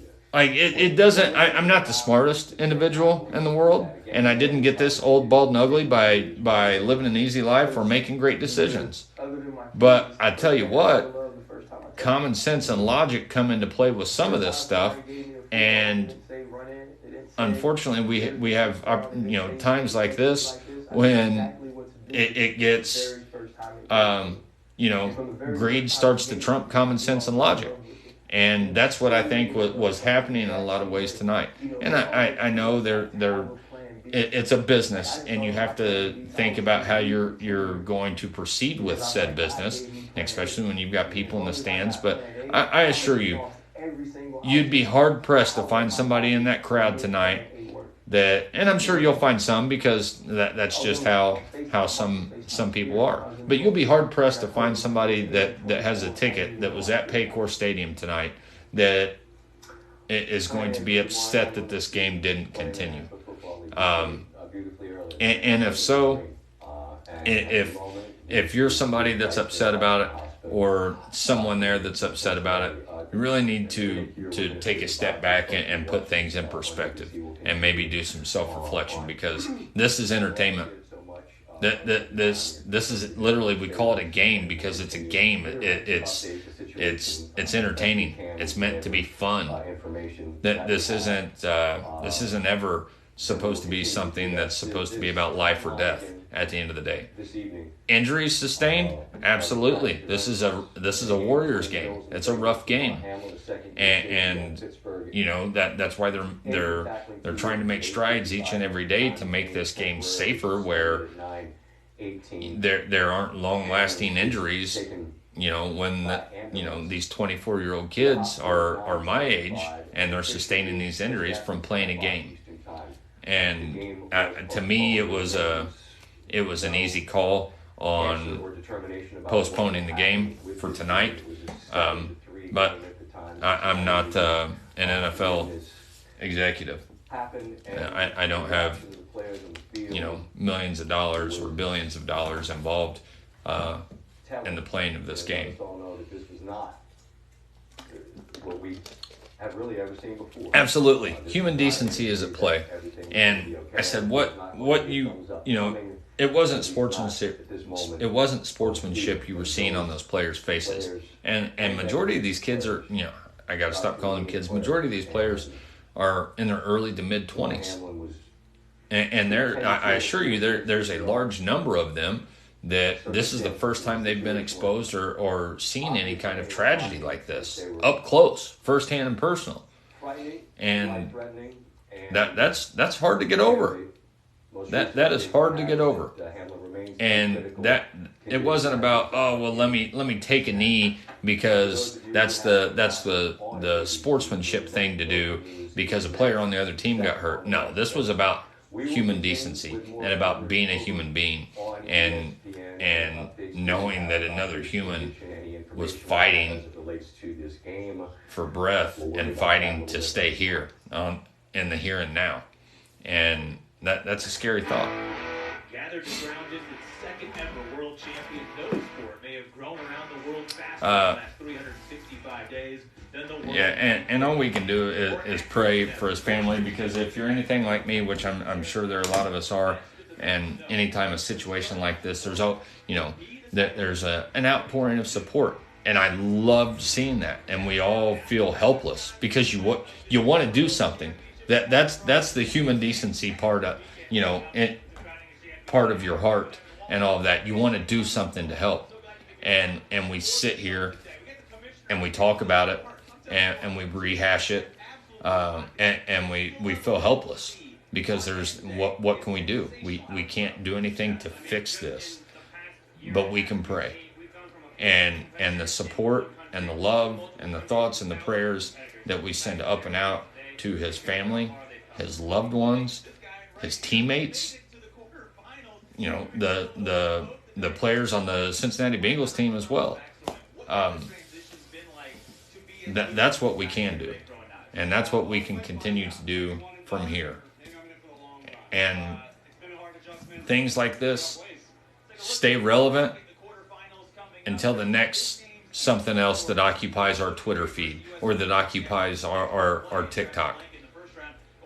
And then people forget about Damar Hamlin. Don't let that happen. Don't let that happen. That's how, regardless of what this outcome is with this young man tonight, and I hope and pray that it's, he is on the up and up, and he's breathing on his own and all of that, and I hope that's the case. But if it is or if it isn't, don't forget this. Don't forget this night. Don't forget what we saw.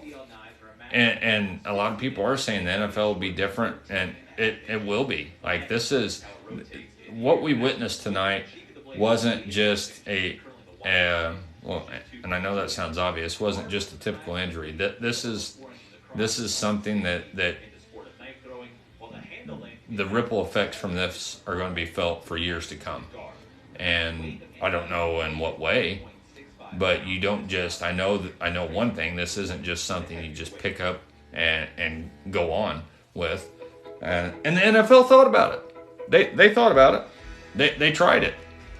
And, mad respect to both coaches that met multiple times when the NFL said, we're going to give you 5 minutes to let your players warm back up and we're going to start playing again.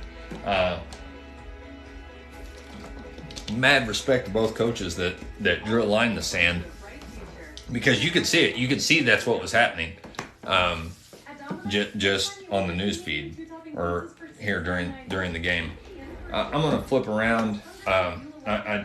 This was not my intent, was to be on here tonight talking about this. I know it wasn't anybody's intent, but for those that don't know me, I'm Officer Craig. I'm a police officer that works in a school. I do TikTok to connect my kids and whatnot, but I come on here and I go live and we talk life, law, and football. I'm a big Colts fan, unfortunately, so I come on here. We watch football. Thank you for that. We watch football Monday and Thursday nights. I'm always live. I go live other nights during the week, and I'm usually ironing a uniform right now. And this is my way of decompressing. This way, I try to talk football with my wife, and she doesn't care. So you guys are my, this is it. So I had everything I wanted to talk about. I wanted to talk about the Colts' path to their draft picks and everything else that's gone on. We want to talk about Derek Carr and some college football and things that have gone on. And then this happened. Just so happened as, right as I was going live. So it won't be anything any of us forget anytime soon if you're a part of this or watched it. And I hope for those that have been here or hung out at any point in time throughout the evening, I appreciate you staying and watching and listening, but I hope I've done this with dignity and respect, because this wasn't anything. I didn't run to jump on here just because this was happening. So, yeah, unfortunately, I'm a Colts fan. And I wear that, not unfortunately, I wear that proud, even though they're in bad shape. But I'm going to flip around to see if we can get any more information. I was listening to the broadcast on the radio. They were talking about, there were literally inside the stadium, Lawrence, dozens of doctors assigned to the two different teams in that stadium. There's a They're just saying he's still in critical condition.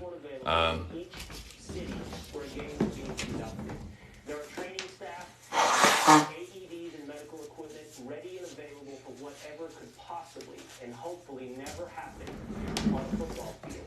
That being said, there is no way to regulate. And look, football is particularly violent, Lawrence, but there's no way to regulate danger out of sports. And I'll tell you this, Lawrence, and Jason Chavis just had a doctor on. I think it's going to, I don't want to speculate, but I think it's responsible. We just heard from a doctor. This from a distance looks like commotio cordis, which is a blunt force to the chest disruption of the heart rhythm. Now, I don't know. My perspective, Lawrence, is I did actually a deep dive investigative report on this. It never aired for Outside the Line. The reason it didn't air, Lawrence, is because it's so rare that this happens. Yeah. It's incredibly rare. Yep, and we talked about this earlier. Lacrosse. You ever seen how fast a lacrosse ball flies across a field? It happens in baseball. You see how fast the baseball pitch flies? It happens in soccer. Any type of object that can hit the chest can disrupt the heart's rhythm. Absolutely. And that happened here in Indiana about 5 years ago-ish. A Little League pitcher took a line drive straight to the chest. And that's why if you have any kids that play softball, the pitchers wear that chest protector. This is exactly why they do that. Because a blunt force hit, strike to the chest or the heart area can disrupt the heart's rhythm and cause it to stop. Being a fan my entire life, which obviously can be fatal. That particular Not saying that that's what happened tonight, but apparently they just had a doctor on, and it sounds like that's what it looks like, and that's what I thought as well. He took the hit, he went down, he stood up, and then collapsed. Granted, we're speculating, but that is right in line with all of that.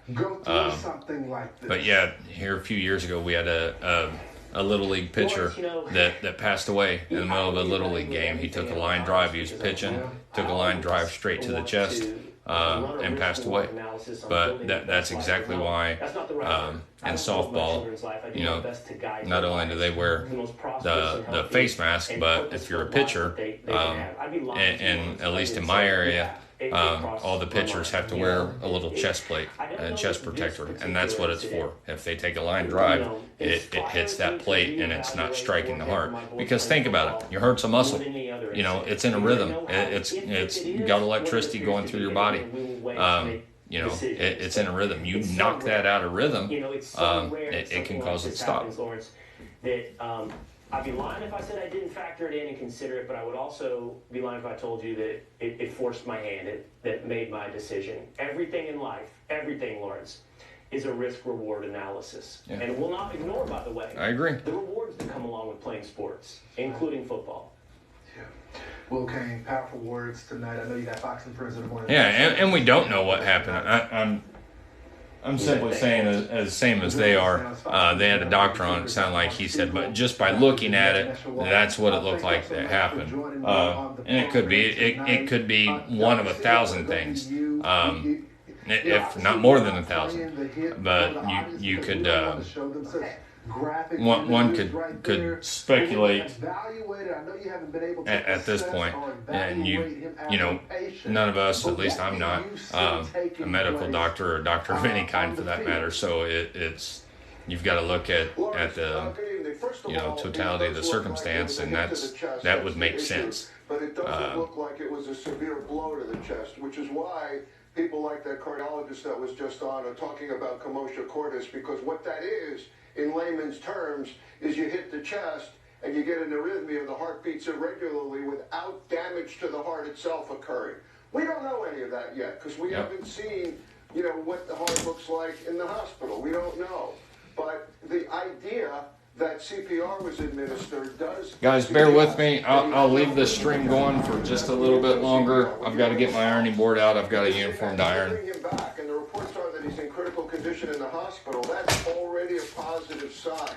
Again, could have been an arrhythmia, could have become lethal. Of course, the heart will stop.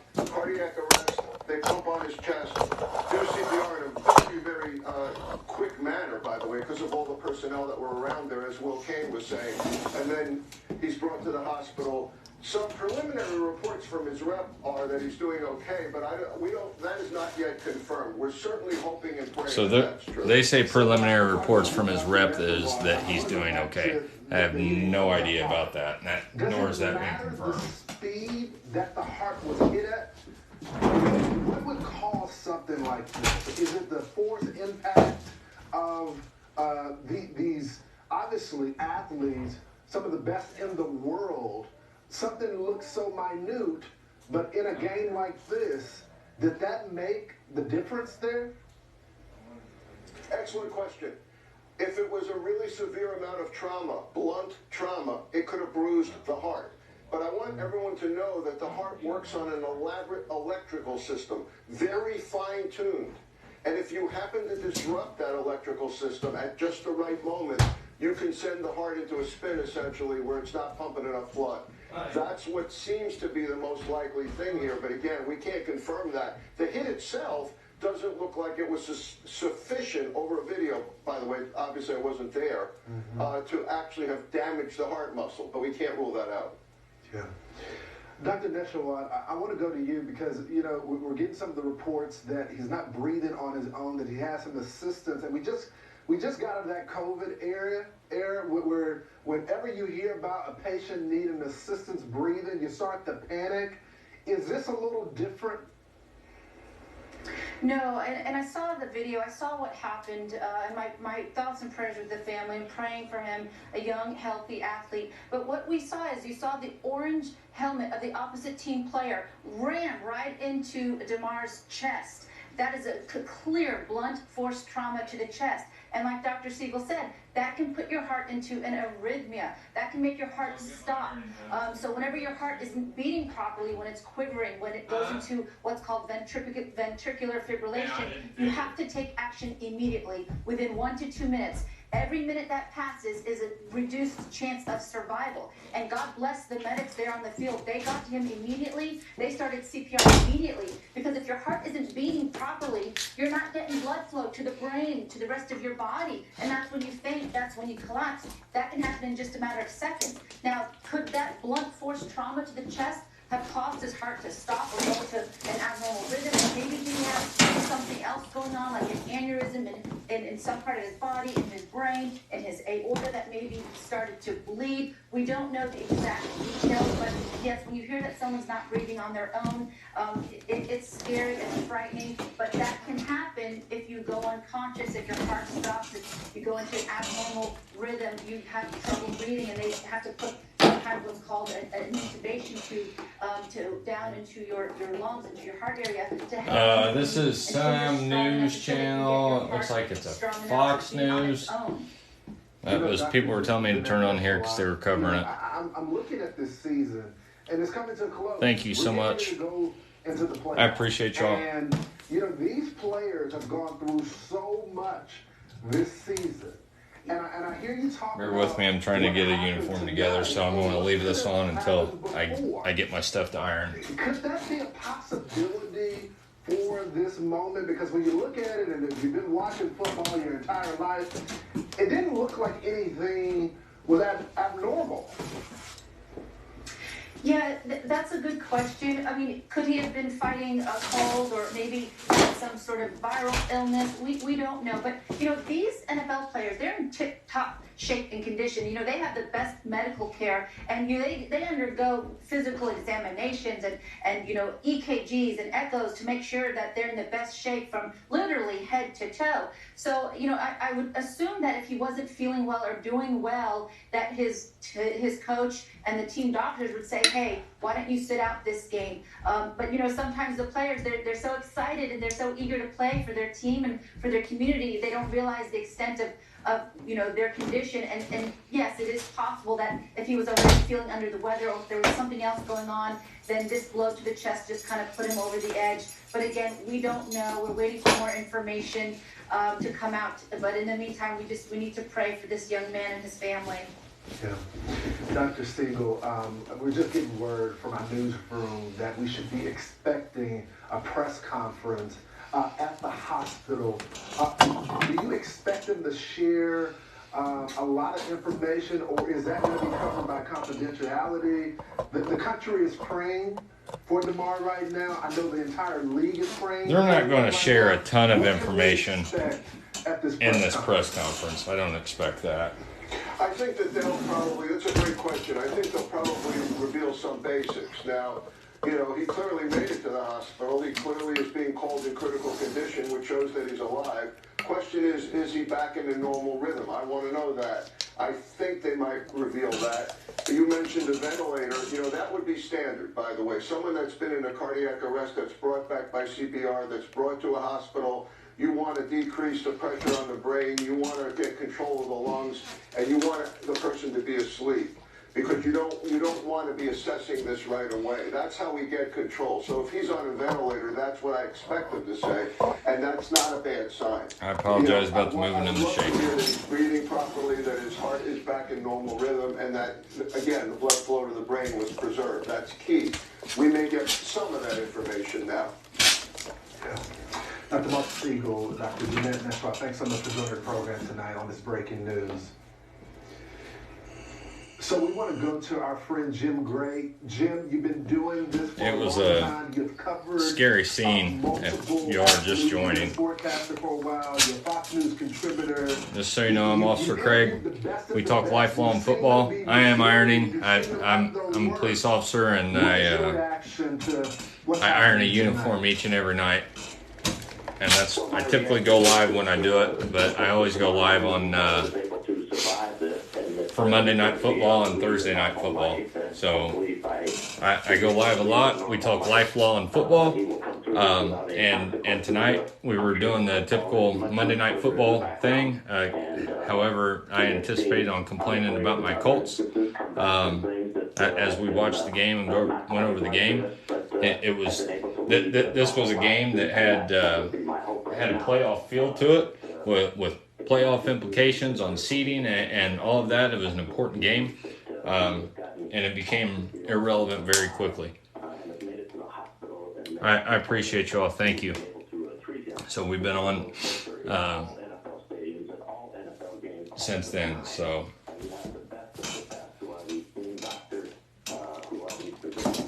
yeah, it's just news, y'all. This isn't a political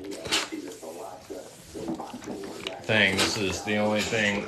We switched from ESPN. We were obviously watching the game. ESPN stopped the coverage and cut to something else because they were just talking in circles as we had been a lot of the night, just waiting to hear something.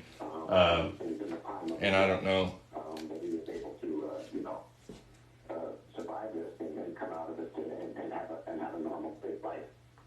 Jim, Damar's been fighting his entire life. If you read about him, Here, I'll switch to this one for a little bit if that makes some of y'all feel better. I honestly don't care one way or the other. I'm not that guy. Against the Cincinnati Bengals, who made it to the Super Bowl last year, and this happens. I can't imagine what he's feeling. I can't imagine what his mom's feeling. His teammates are feeling. Yeah, I can't imagine what his teammates are feeling, and we all, like, you know, his closest friends in the world are in that Buffalo Bills locker room. We all should be Bills fans tonight. That something can be learned from this, and that he has a speedy and healthy and full recovery. When a guy is fighting for his life and in peril, be able to continue to play a game, it's just not the proper frame of mind, and it's not, you know, it's so... And good, they're talking about not playing the game as... heart-wrenching to those who know him best, his family sitting in the stands, so of course he can't continue. But if they don't know that 3 minutes into it, you know, you can't expect that something that is on national television where people have paid to come see the game, where these teams are prepared... I disagree. That is full of preparation as they're fighting for the Super Bowl, to have a judgment made within the first few seconds. So that criticism, well, I'm sure it's coming, and I'm sure that everybody will make He knows it's coming, the criticism on the NFL. That's not possible to do in the immediate instance that is in front of us, Lawrence. So, I mean, and all of this is so secondary and tertiary. You know, the NFL is not going to do anything that is going to... No, you don't expect them to cancel the game within the first few minutes of this injury. I'm up against a hard break. But it was an Thank you hour. so much for joining the program. If you're just now tuning in, we're covering the breaking news about Damar Hamlin with the Buffalo Bills. Stay with Fox News as we continue. And they initially, I don't know if you're watching this game or not, they initially, as soon as the ambulance left the field, the officials gave both teams 5 minutes to warm up to resume the ball game. And it was both head coaches that met midfield and appeared to come up with the determination to not move forward with resuming the game within 5 minutes. And I think that was and maybe I've been uber critical on the NFL tonight, but I just felt that was the wrong thing to do. They finally temporarily suspended the game before calling it an hour later. And I understand there's a lot of moving parts and pieces and all of that. When you've got a game of this magnitude, it's not just a week 2, Sunday 1:00 game. I understand that. This is a week 17 matchup on Monday Night Football between the Bills and the Bengals. Both, this whole game had a playoff feel to it. I get that. That does change the dynamics of the business end of things. But damn it, you've had a player on the field that was having CPR performed on them. You expect for a second that any of these young men that are out there wearing either uniform, whether a Bills uniform or a Bengals uniform, you expect for a second that either one of those young men are able to go back out there and play like it's all good? Not at all. For the night owls. So. For the early birds. For the mentors.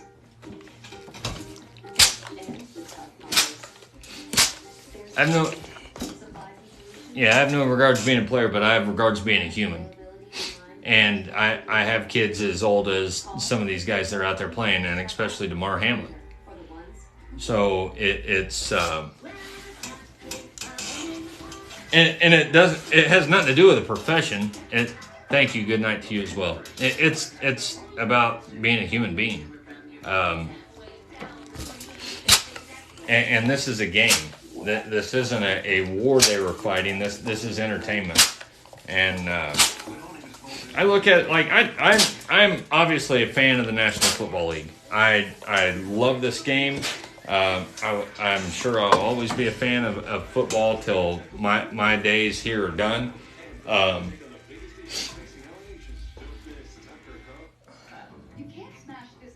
There's nothing on either one. To finally lose 80 pounds and keep it off with Golo is amazing. I've been maintaining the weight. Let me see if ESPN's got anything else on. With Golo, I'm not only kept off the weight, but I'm happy coverage of this breaking news situation when we come back. Everybody's gone to commercial.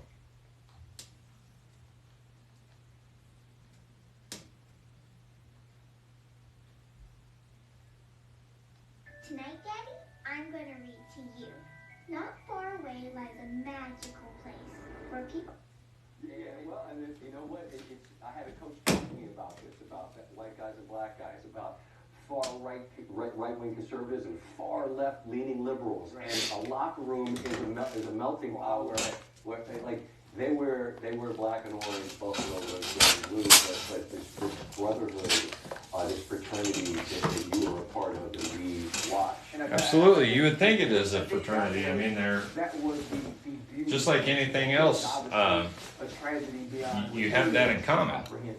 But to see different teams, to see two coaches understand the magnitude. And you could see by the looks on these players' faces, the magnitude of this injury and what they were seeing up close and personal.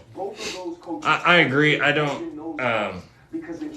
And I referenced this a little bit ago. I've never been a part of anything like this in a football game. I've been a part of seeing some people have CPR performed on them. I've been a part of police action shootings and line of duty deaths, unfortunately, from law enforcement officers.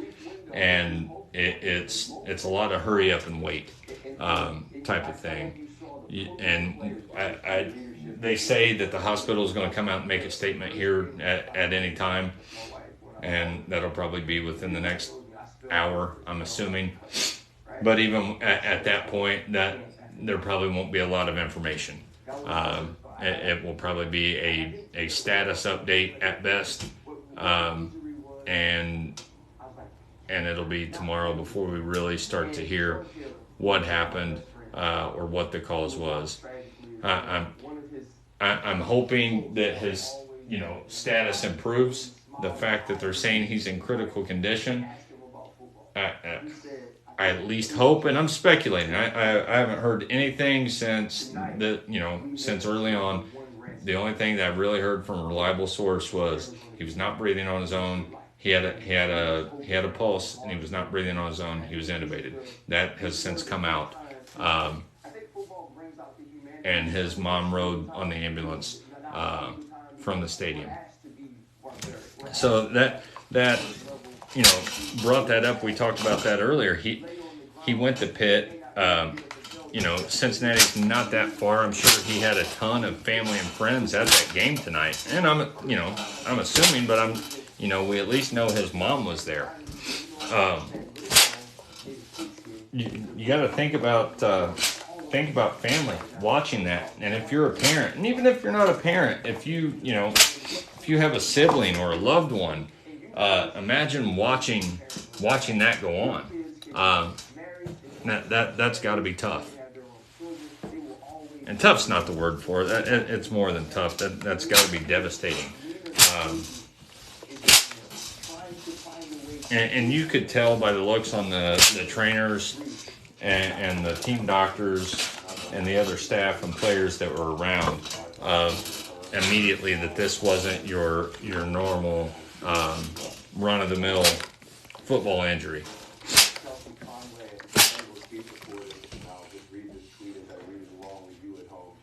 T. Higgins' mom, who's now walking out with T, who has his arm wrapped around her. So T was the one who collided with Damar Hamlin before he collapsed. So T. Higgins was the one that collided with Damar before he collapsed. It was a tackle. T. Higgins said he's walking out with his mom. And everything from he's got to be devastated.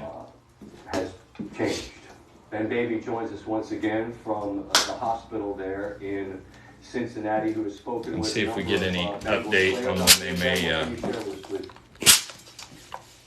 Yes, about the information that I have, it's just like you said. I just talked to somebody on the Bengals staff, and they agree with you in your interpretation of what that play was like. It looked like just a football play. That's what it looked like from those who were on the field.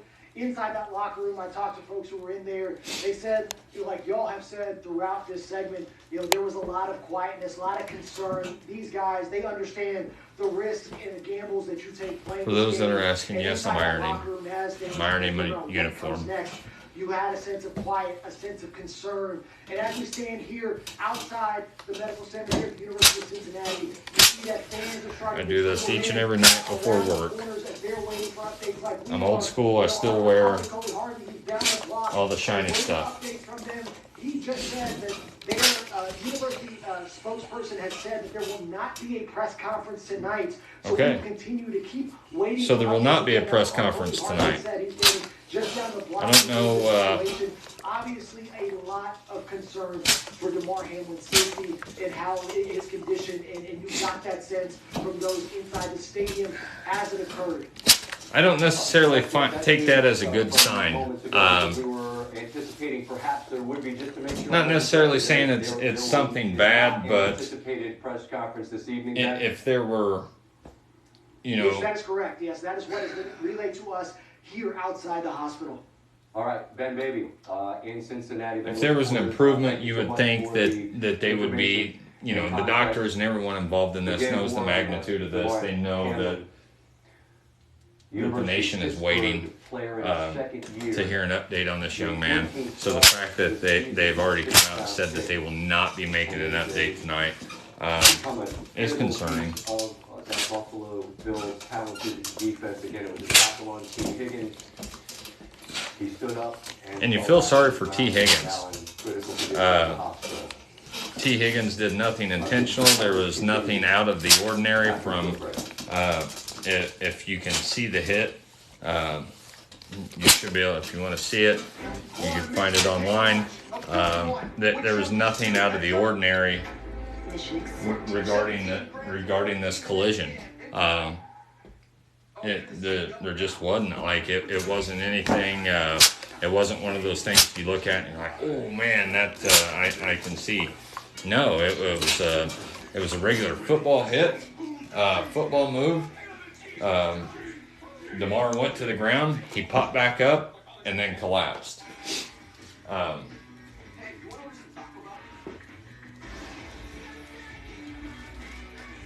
Just.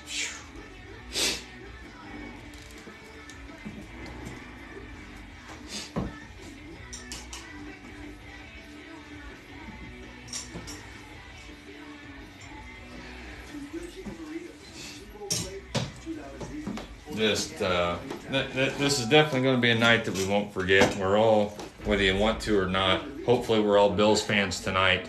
And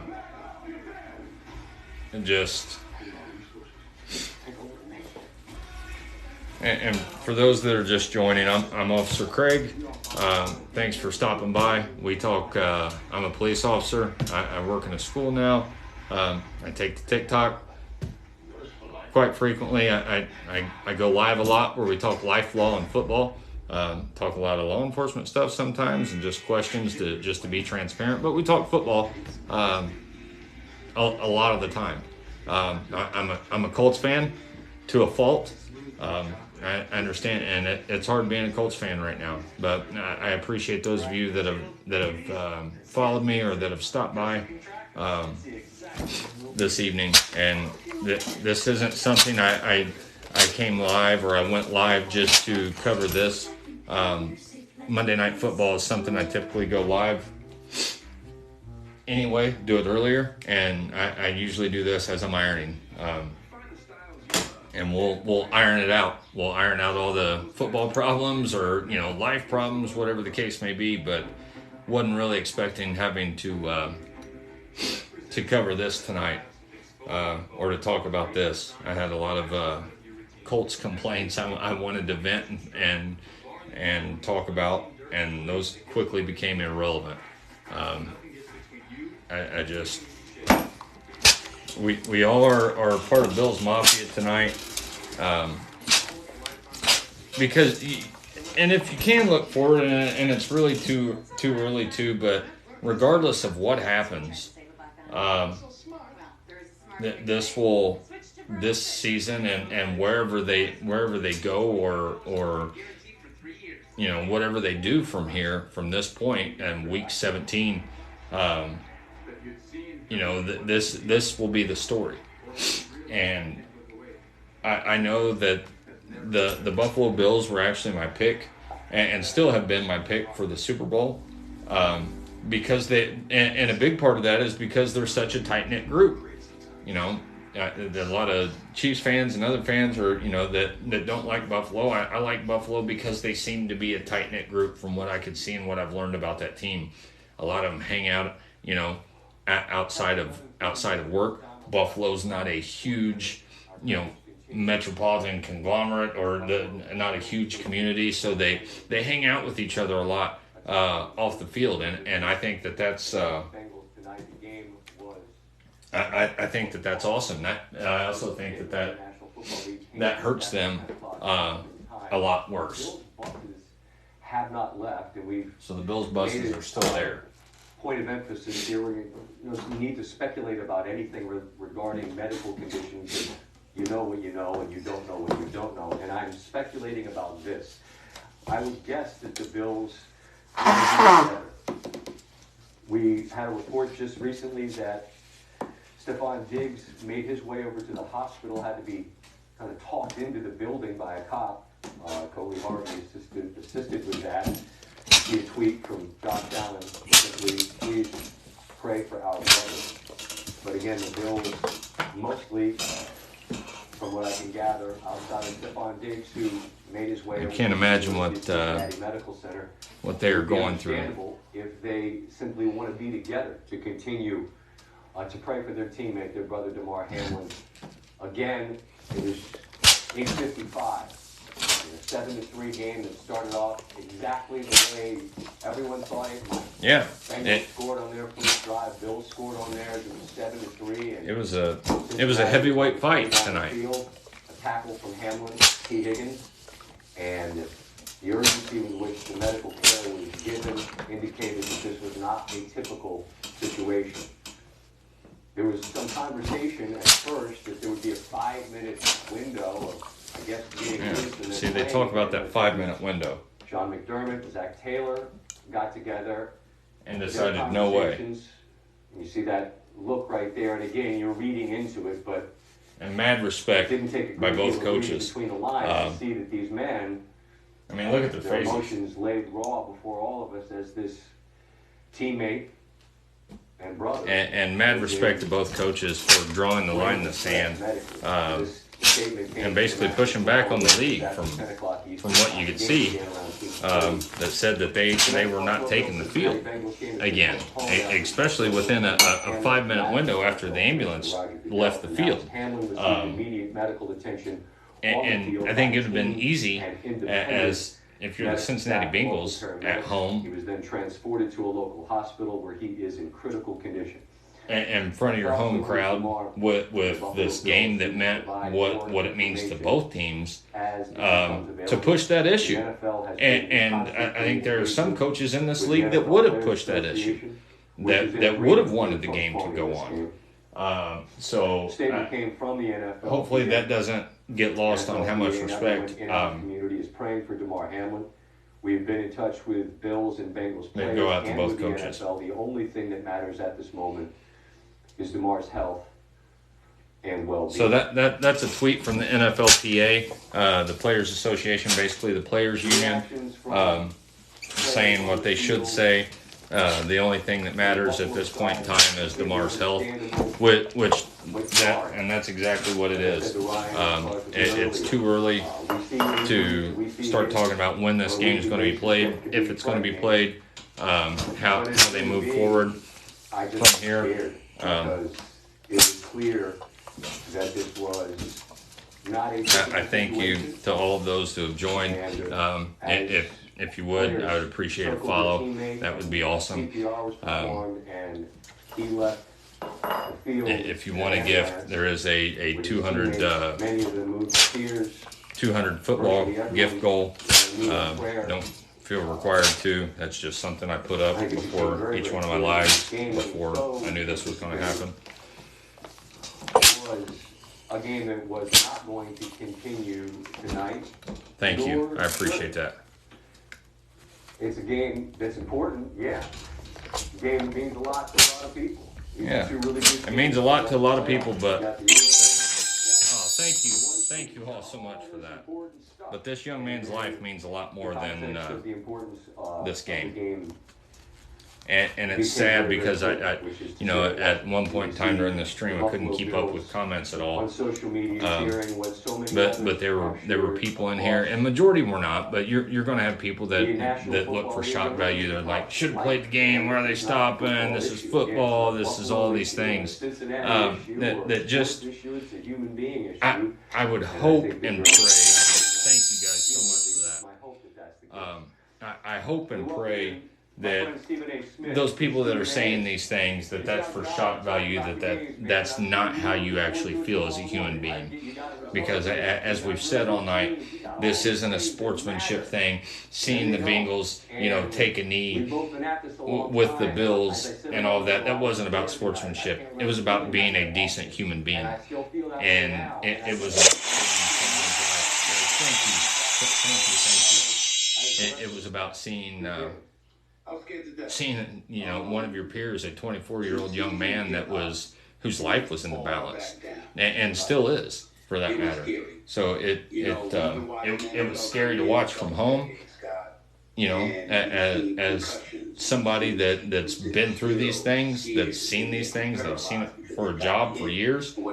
But I couldn't imagine what it feels like, being a 23, 24, 25-year-old young man, professional in this job, and that be, one of your best of friends, one of your teammates.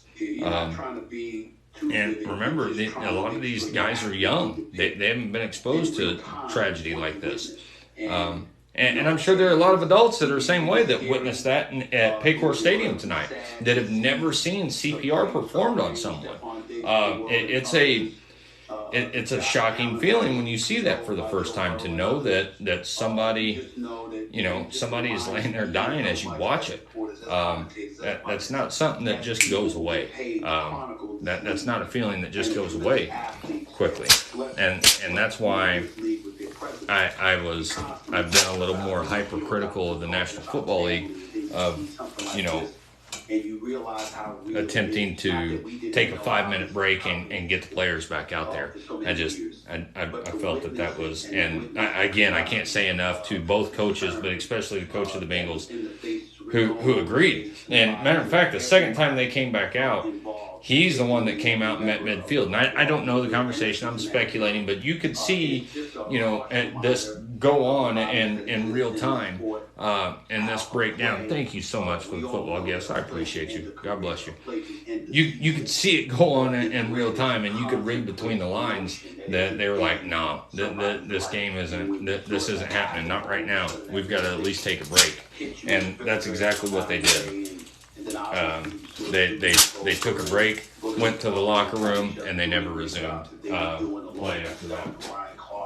Being his exceptional self, really breaking down and explaining everything, the detail. But I thought ESPN did Joe Buck and Troy Aikman did a good job with this tonight, as good of a job as one could do when you get paid to do color commentary for a football game and play-by-play. They did. They kept it respectful. They kept it classy, and I think they did the best they could in a bad situation. That's where our mind should be right now. I agree, and it seemed to me. I really wish the league would have made that decision to postpone this game. And again, I will repeat that. And this was coming from Cincinnati, someone that I'll just call it a reliable source. That we took a call. We took a phone call earlier when they first postponed the game from a friend of mine that was in the stadium. And tell us what was going on, what they were hearing from the ground. And he was getting secondhand information from someone close to the franchise, one of the teams. Is that the way you felt? That's the way that I felt, but I want to be fair to people outside of those players who may have thought along those lines, just to provide this perspective. The players on the field know, because they're the participants. Yeah. They're the ones that are on the field. They're the ones putting their bodies on the line. They're the ones that are visualizing and literally. This is Stephen A. Smith that's talking now. That takes place, the kind of stuff that we only talk about and we read about and we hear about. So in their case, when you get it, the flip side to it is that if you're watching football, just a few weeks ago, we forget that on this very same field, Tua Tagovailoa had to be removed. Yeah. He was on the turf. We were live during that game. He looked. I mean, it was scary how he looked. There's no question. And the game went on then. So what you're thinking, okay, they're performing CPR, you get him in the ambulance, and what you're waiting for is to hear them say, he's been revived, he's communicating, he's okay, we can go on with the game. Nobody in their right mind thought that this game should go on if that didn't happen. But you were surmising that because the doctors were there, they were on the scene, and they had conducted CPR, and they got into the ambulance, and his mother was there, that somehow, some way over the next 15 to 20 minutes, you would hear good news. But I think and you didn't hear that good news.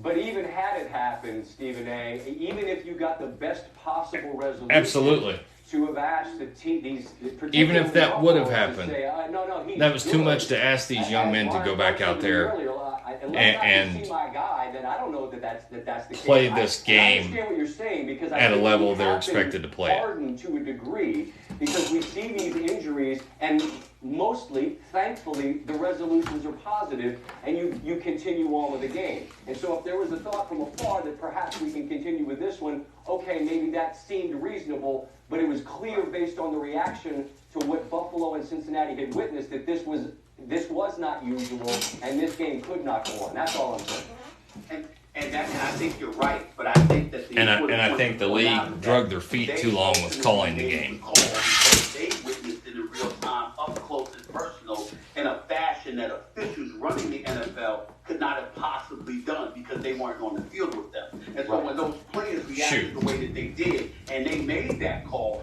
it was necessary. But I'm telling you right now that had he been, if he was revived on the field or within minutes, okay, and he was responsive, and the NFL players, those players on the field were willing to play, then you would have had a game that would have continued. But no one in their right mind would think that without him being revived, without him being communicative, that a game. I think he's still stretching. As ugly as that scene was, it just couldn't go on, and it's just a testament to the players. It's easy for us or someone else to say, "Oh, the game should have went on."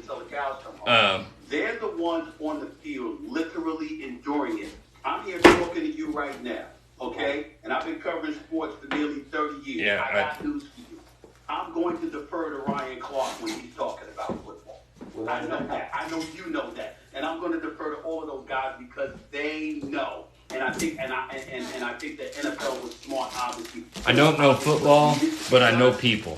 I'm in a people like business. Said, even if he had been communicative and was not and seeing the looks and the faces they said they were in no condition to play. On those young men tonight, they're in no condition to play. I knew from training and experience, mainly my life experience, that man in the arena speech is my favorite. There was, I always consider when it comes playing this game or resuming this game was not in the cards, nor should it have been.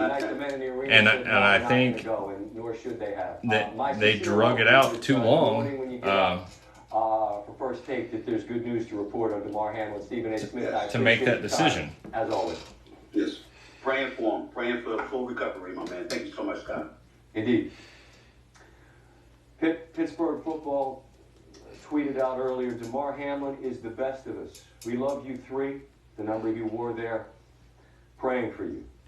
As we all are. As we all are. Absolutely. Another live look from Cincinnati.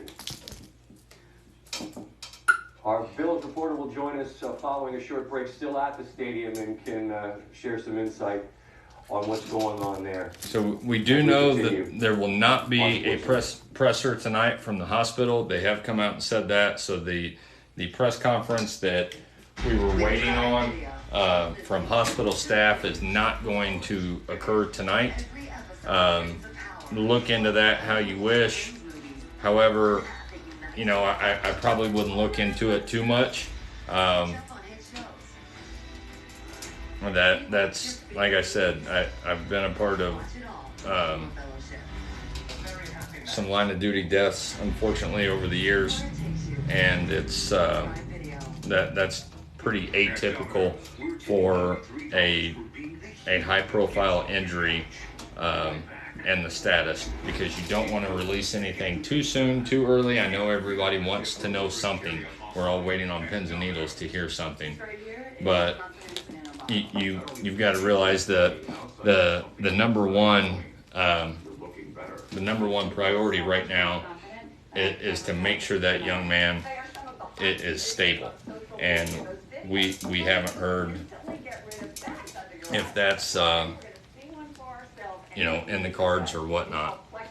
So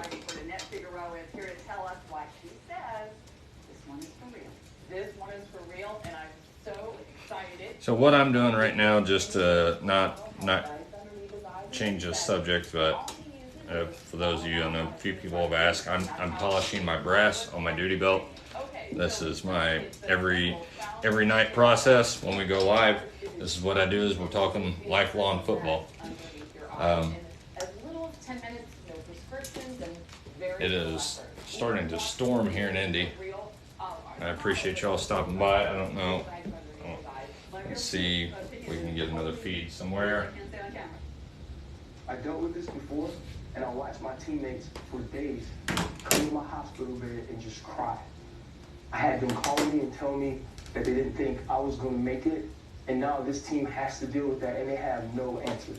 And so the next time, I think that we get upset at our favorite fantasy player, or we're upset that we forget the that these guys are human. Doesn't make the play, and we're saying he's worthless, and we're saying you get to make all this money. And we should remember that these men are putting their lives on the line to live their dream. And tonight, Damar Hamlin's dream became a nightmare for not only himself, but his family and his And we forget, we're fans of this sport. It's easy to be uber critical and cuss these guys when they don't make the play that we want, or they make a mistake on the field. It's easy to do that. It's entertainment. That's what we do, and we're so used to seeing them on TV and seeing them on TV. You forget that they're human like we are, and it's kind of same boat, different river with the fact that I say that law enforcement's a lot like that within we're easy to cuss, we're easy to yell at, we're easy to hate on, we're easy to all of these things, and people forget we're human, we're real, and just like this, and you forget until something, till a tragedy, unfortunately, until a tragedy like this happens, and it really puts things in perspective. I leave the stadium, and the first people I would go to is my mom and my dad. And my mom would look at me. Unfortunately, there is no new news. The last official word that's out there is that he is at the hospital. He's in critical condition. Do know that he was intubated, that he'd had a pulse but was not breathing on his own. And there have been multiple doctors we've seen that come on tonight said, of course, that's consistent with any kind of cardiac or your heart is stopped, but we just don't know, and you're going to hear rumors, you're going to hear assumptions, you're going to hear speculations as we've sat and we've heard all night. But I would be very careful on sharing that with anyone until we know more. They did come out and say that earlier we were supposed to have a press conference from the hospital staff, from doctors. That does not look like that's going to happen tonight. So it will be tomorrow before we know more. And again, for those that are new, for those of you that haven't followed me or aren't accustomed to my live, I'm Officer Craig. We talk life, law, and football in here. I'm a police officer that is on TikTok I'm a school resource officer, so I'm on here to make my own kids uncomfortable as well to, connect with the kids in the schools I work at, and just to be transparent with law enforcement. And I appreciate the follows. So you ever have a question, you need a question for a cop, I'm your guy. But more times than not, we talk life, law, and football, but more times than not, we end up talking a lot of football. I'm a Colts fan to a fault, and I've been ironing a uniform tonight, and that's what I do. I always iron my uniform before work, and I go live as we do it. And while we're doing that, it's a good opportunity to break down football and solve all the world's problems. As I call it, we iron it out as I'm ironing. I didn't hop on here tonight to. I appreciate that. Thank you. I didn't hop on here tonight to just show this. This was on Monday and Thursday nights. I'd make sure we're live. Those are. I've ironed my uniform every night for almost 15 years. If I would probably have. I would have years back on my life if I didn't do that. I'm an honor guard guy, have been for years. I've wanted this job. It's the only job I ever wanted to do. And I remember there was, when before I became a police officer, I'd see police that looked bad in uniform, and I always swore, I'm like, if I ever get the opportunity to do that job, I'm going to wear that uniform right. Thank you for your husband's service. I appreciate it. But this is we can't. I went live tonight. I always make sure I go live on Monday and Thursday night for football, and it's a good buffer and good background noise to talk about. And we watched the game tonight. Was going to be a big game. I was excited about that game. I was excited to watch the Bengals. The Bills are my pick. Bills have been my pick for the Super Bowl before the season started. So, it was an exciting game to watch. And I kind of had it on in the background. I was mapping out all this stuff that I was going to complain about the Colts and the rumors I've heard and what I've heard through the grapevine. We talk a lot of Colts stuff sometimes, talking about a lot of draft right now, unfortunately. But that's what I was doing as I heard, there was a player down. And you hear in the background that's not uncommon. So-and-so's down. Heard that Hamlin was down on the field, and it wasn't until I didn't really pay attention. I didn't even look up the TV until they said that an ambulance was coming on field. So, and that, I've been watching football for as long as I can remember. The Colts came here in 1984. I think I was seven or eight, somewhere in there. That gives up my age, but I've been a fan for a long time, and I never remember hearing an ambulance or seeing an ambulance actually drive onto the field. See him golf cart come out there, you see him get carted off. You rarely ever see an ambulance drive out onto the football field. So that's what got my undivided attention with this injury. And as soon as I started watching, you could see the look of fear, and I call it fear because that's what it was. And the look of fear on the faces of the trainers and the other players that were there, and the players immediately were. Stephanie, I just caught that real quick. I am really, really close to your husband. Then, not sure. I may know him, but. I'm in the next town north, on the west side of Indy. So, let's say. So, and it is this was hard to watch tonight. It was hard to witness. It was hard to talk about. Unfortunately, there are no updates. So anything you hear is probably going to be a speculation or a rumor. What we did know, and I heard this from a very, very reliable source that was in the stadium, that may or may not be close to one of the teams, was that he was not breathing on his own, and they got a pulse, but he was not breathing on his own when they left, and that he was intubated. I guess his mom was in attendance.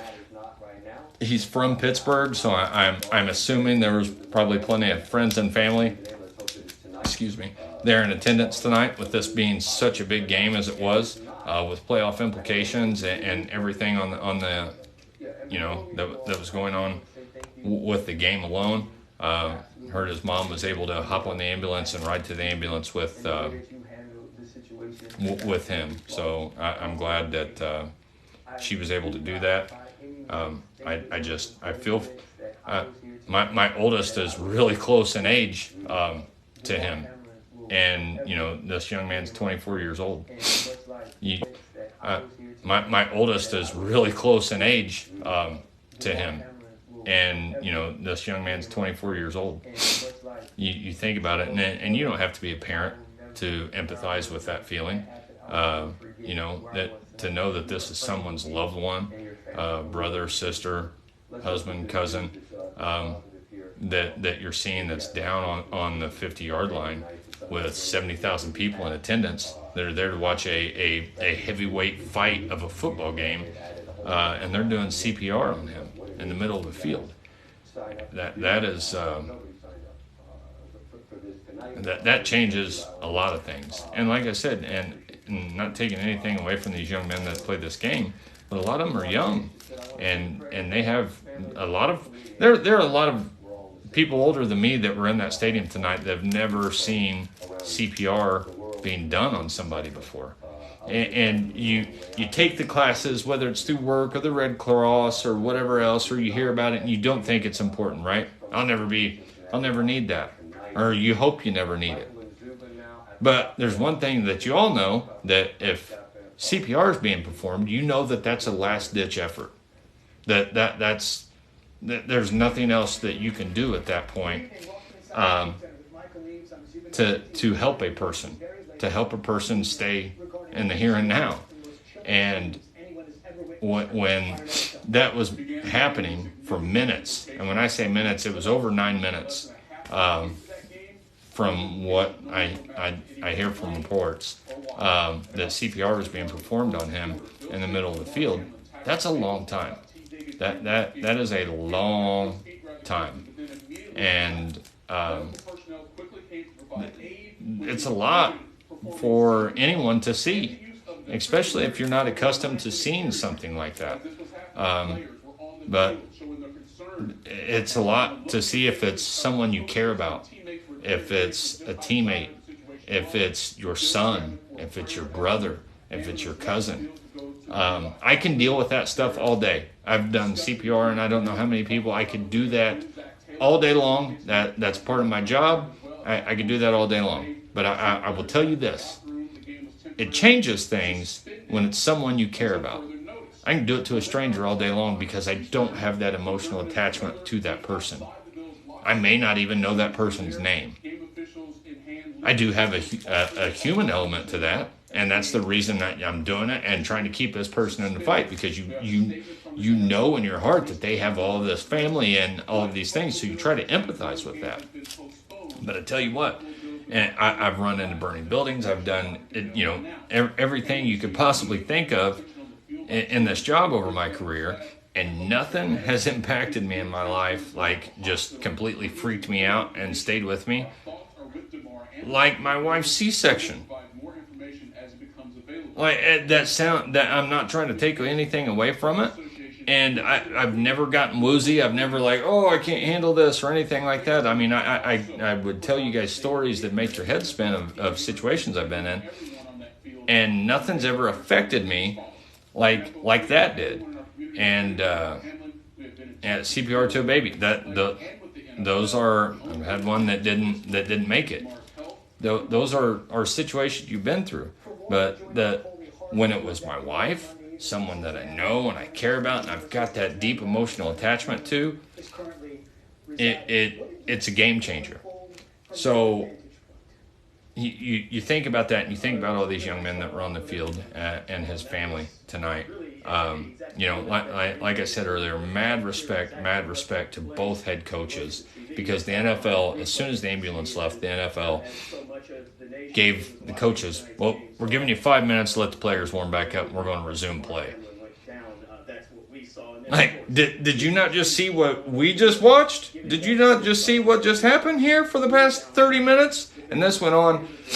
The injury occurred at 8:55 p.m. Eastern Standard Time. The ambulance didn't leave till 9:25 Eastern Standard Time.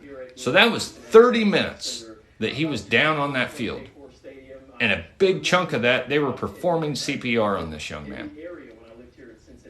And everybody that paid big money for these seats, and every player that was on that field, every coach that was on that field, every trainer, everyone that was there couldn't do anything but stand and watch and hope and pray that the people that were working on him were doing what they needed, or doing what he needed, rather.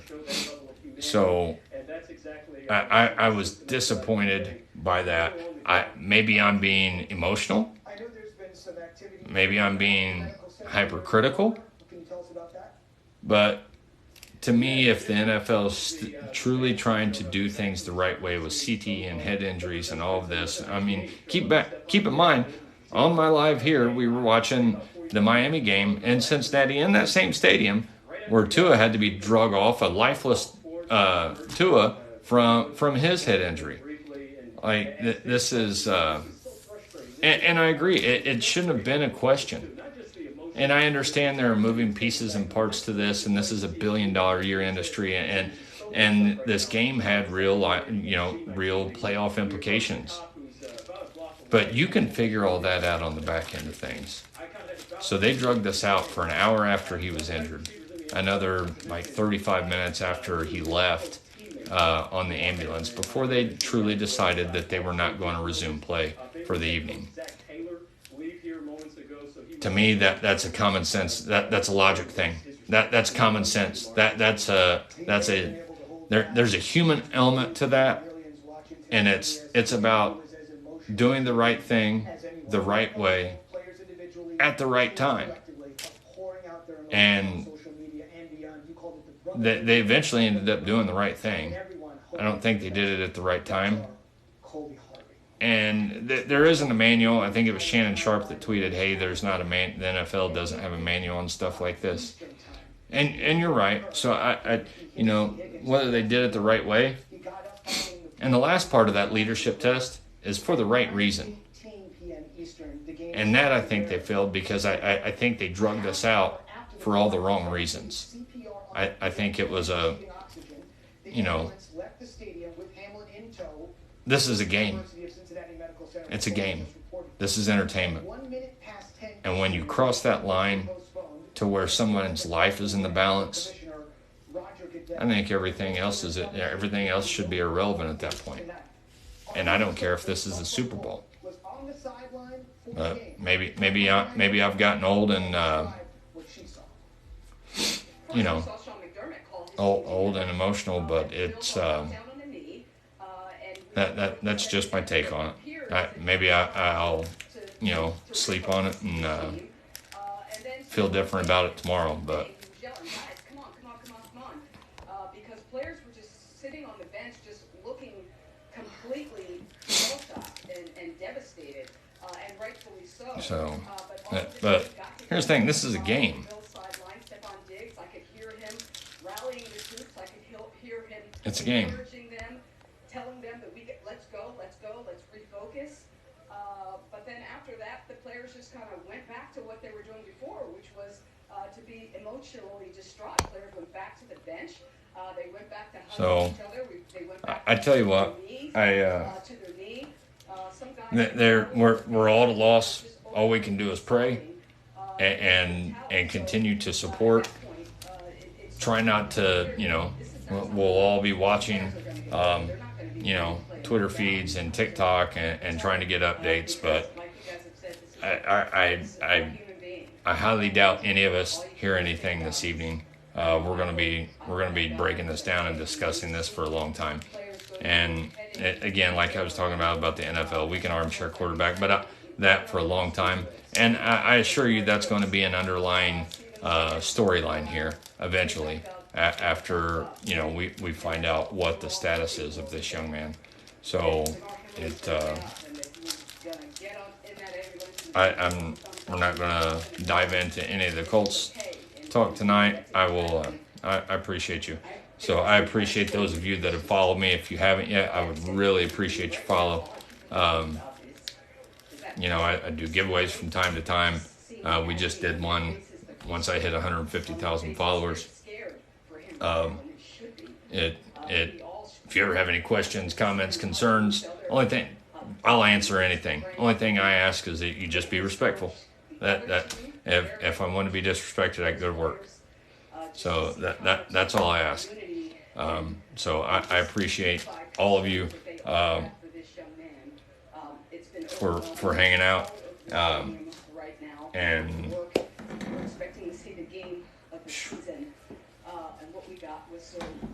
Well, with that being said, I'm gonna wrap this up. I don't want to continue just talking in circles. Doesn't look like we're going to hear anything new tonight. And for those of you that don't know, I do know a few people, and I know somebody that's in Cincinnati now that's with someone that's in the franchise, in one of the franchises. So I will know more. I will know more in the morning. So I end every live with the same thing, and it means a little bit different. tonight. That means a little bit more. I end every live with, it doesn't cost anything to be nice. It doesn't. And I see first and foremost each and every day that people complain about how bad the world has gotten or how rude people can be. And that's true. That's very true. But we all have a part to play in that. We do. Because positivity breeds positivity and negativity breeds negativity. It does. And I've seen it in the comments tonight. And like I said, some of these negative comments I've seen just in regards to this young man, his health in this game. I hope people, I hope those are keyboard warriors or young people that are, just spouting off just to spout off. I hope they truly don't feel that way in their heart. But you combat that with positivity. And it does. I just remind everyone, it doesn't cost anything to be nice. And we get so caught up in our each and every day, and we let others affect our persona and how we feel and our emotions. We give others that we don't know control over our emotions each and every day, and we shouldn't. And just the same way that if somebody cuts you off in traffic, sticks with you when you get to work or wherever else where you're in a bad mood because that guy was such an a-hole that cut you off and he shouldn't be driving and he shouldn't all of these things. Just like that sticks with you, positivity sticks with you as well. And you begin to pass that on. Just like you pass on that negativity if somebody has to deal with you or talk to you on the phone or anything else after you were just cut off, you've now, spread that negative vibe out in the world. Put a stop to that. It doesn't cost anything. These are things that we control. These are things that we control. Put a stop to it. Put your foot down. Now, don't say, not that I don't get frustrated. No, trust me. I get called, you name it, each and every day. And don't think that stuff doesn't get to me sometimes, because it does. But I'm not letting that person know that they got the satisfaction of getting to me, nor am I going to allow that negativity to continue spreading that out in the world. So I challenge you. I challenge you this. The next time you leave wherever you're sitting right now, the next time you interact with a stranger, I challenge you to say something nice to somebody. I challenge you to do something good for somebody. It doesn't have to cost you a dime. And it can be something as simple as holding the door open for somebody or letting somebody in front of you in traffic. It's the little things in this life. Because you don't know how much you're going to change the trajectory of someone's day or even their life by doing something so minute. I promise you that. I am a law enforcement officer. That need and that drive came from an interaction I had with a sheriff's deputy when I was about 5 years old. We never even spoke. And I attest everything, aside from the good Lord, I attest everything that I've done good in this job is because of the interaction I had with this guy who I never even spoke to. So you don't know who's watching. You don't know how someone's going to take something that you give them, good or bad, and carry that on with them long after they've left interacting with you. Our time on this world is so small, as we saw tonight. It can be taken from you, or it can be jeopardized in the blink of an eye. We're given such a short time here on this earth. Don't you want to leave a legacy, or don't you want the fingerprints and footprints you leave on this planet to be good ones? We all can do better. We all can be better. Each and every one of us can. So don't talk about it, be about it. Let's do better. Let's be better. And you got to crawl before you can walk. So you start small. So that's how I end every live. Maybe not so in depth, but I appreciate y'all hearing me out. Thank you for that. I would appreciate if you smash that follow button. I think it's up here. Before I get out of here. And you all be blessed. Continue praying for this young man, this family, and for each other, because we all need it. We definitely all need it. So I will be back no new updates at this point, and I don't anticipate seeing any new updates this evening, unfortunately. Thank you so much for the roses. I appreciate you. But I'll be back tomorrow, and tomorrow evening, and we'll break this down again, and maybe maybe at that time we'll talk some, maybe we won't. Maybe we'll continue talking about this and how impactful this is, but maybe not. But if you think of anything you need, just King Tiny Dog, what's good, man? And I will tell you this: if you do come back and you do follow me, I get super ADD when I'm on here and I'm reading comments. So if I don't read your comment, I apologize ahead of time. It's not intentional. So God bless you all. Thank you so much. I appreciate your support more than you know. Thank you all so much for the likes, the gifts, everything else. Please come back tomorrow. We'll iron it out and we'll do the same thing. And hopefully we'll have some news and we'll, have a sleep underneath us and we can see how we feel about this. So God bless you all. Have a great Tuesday and be blessed. Be good, TikTok.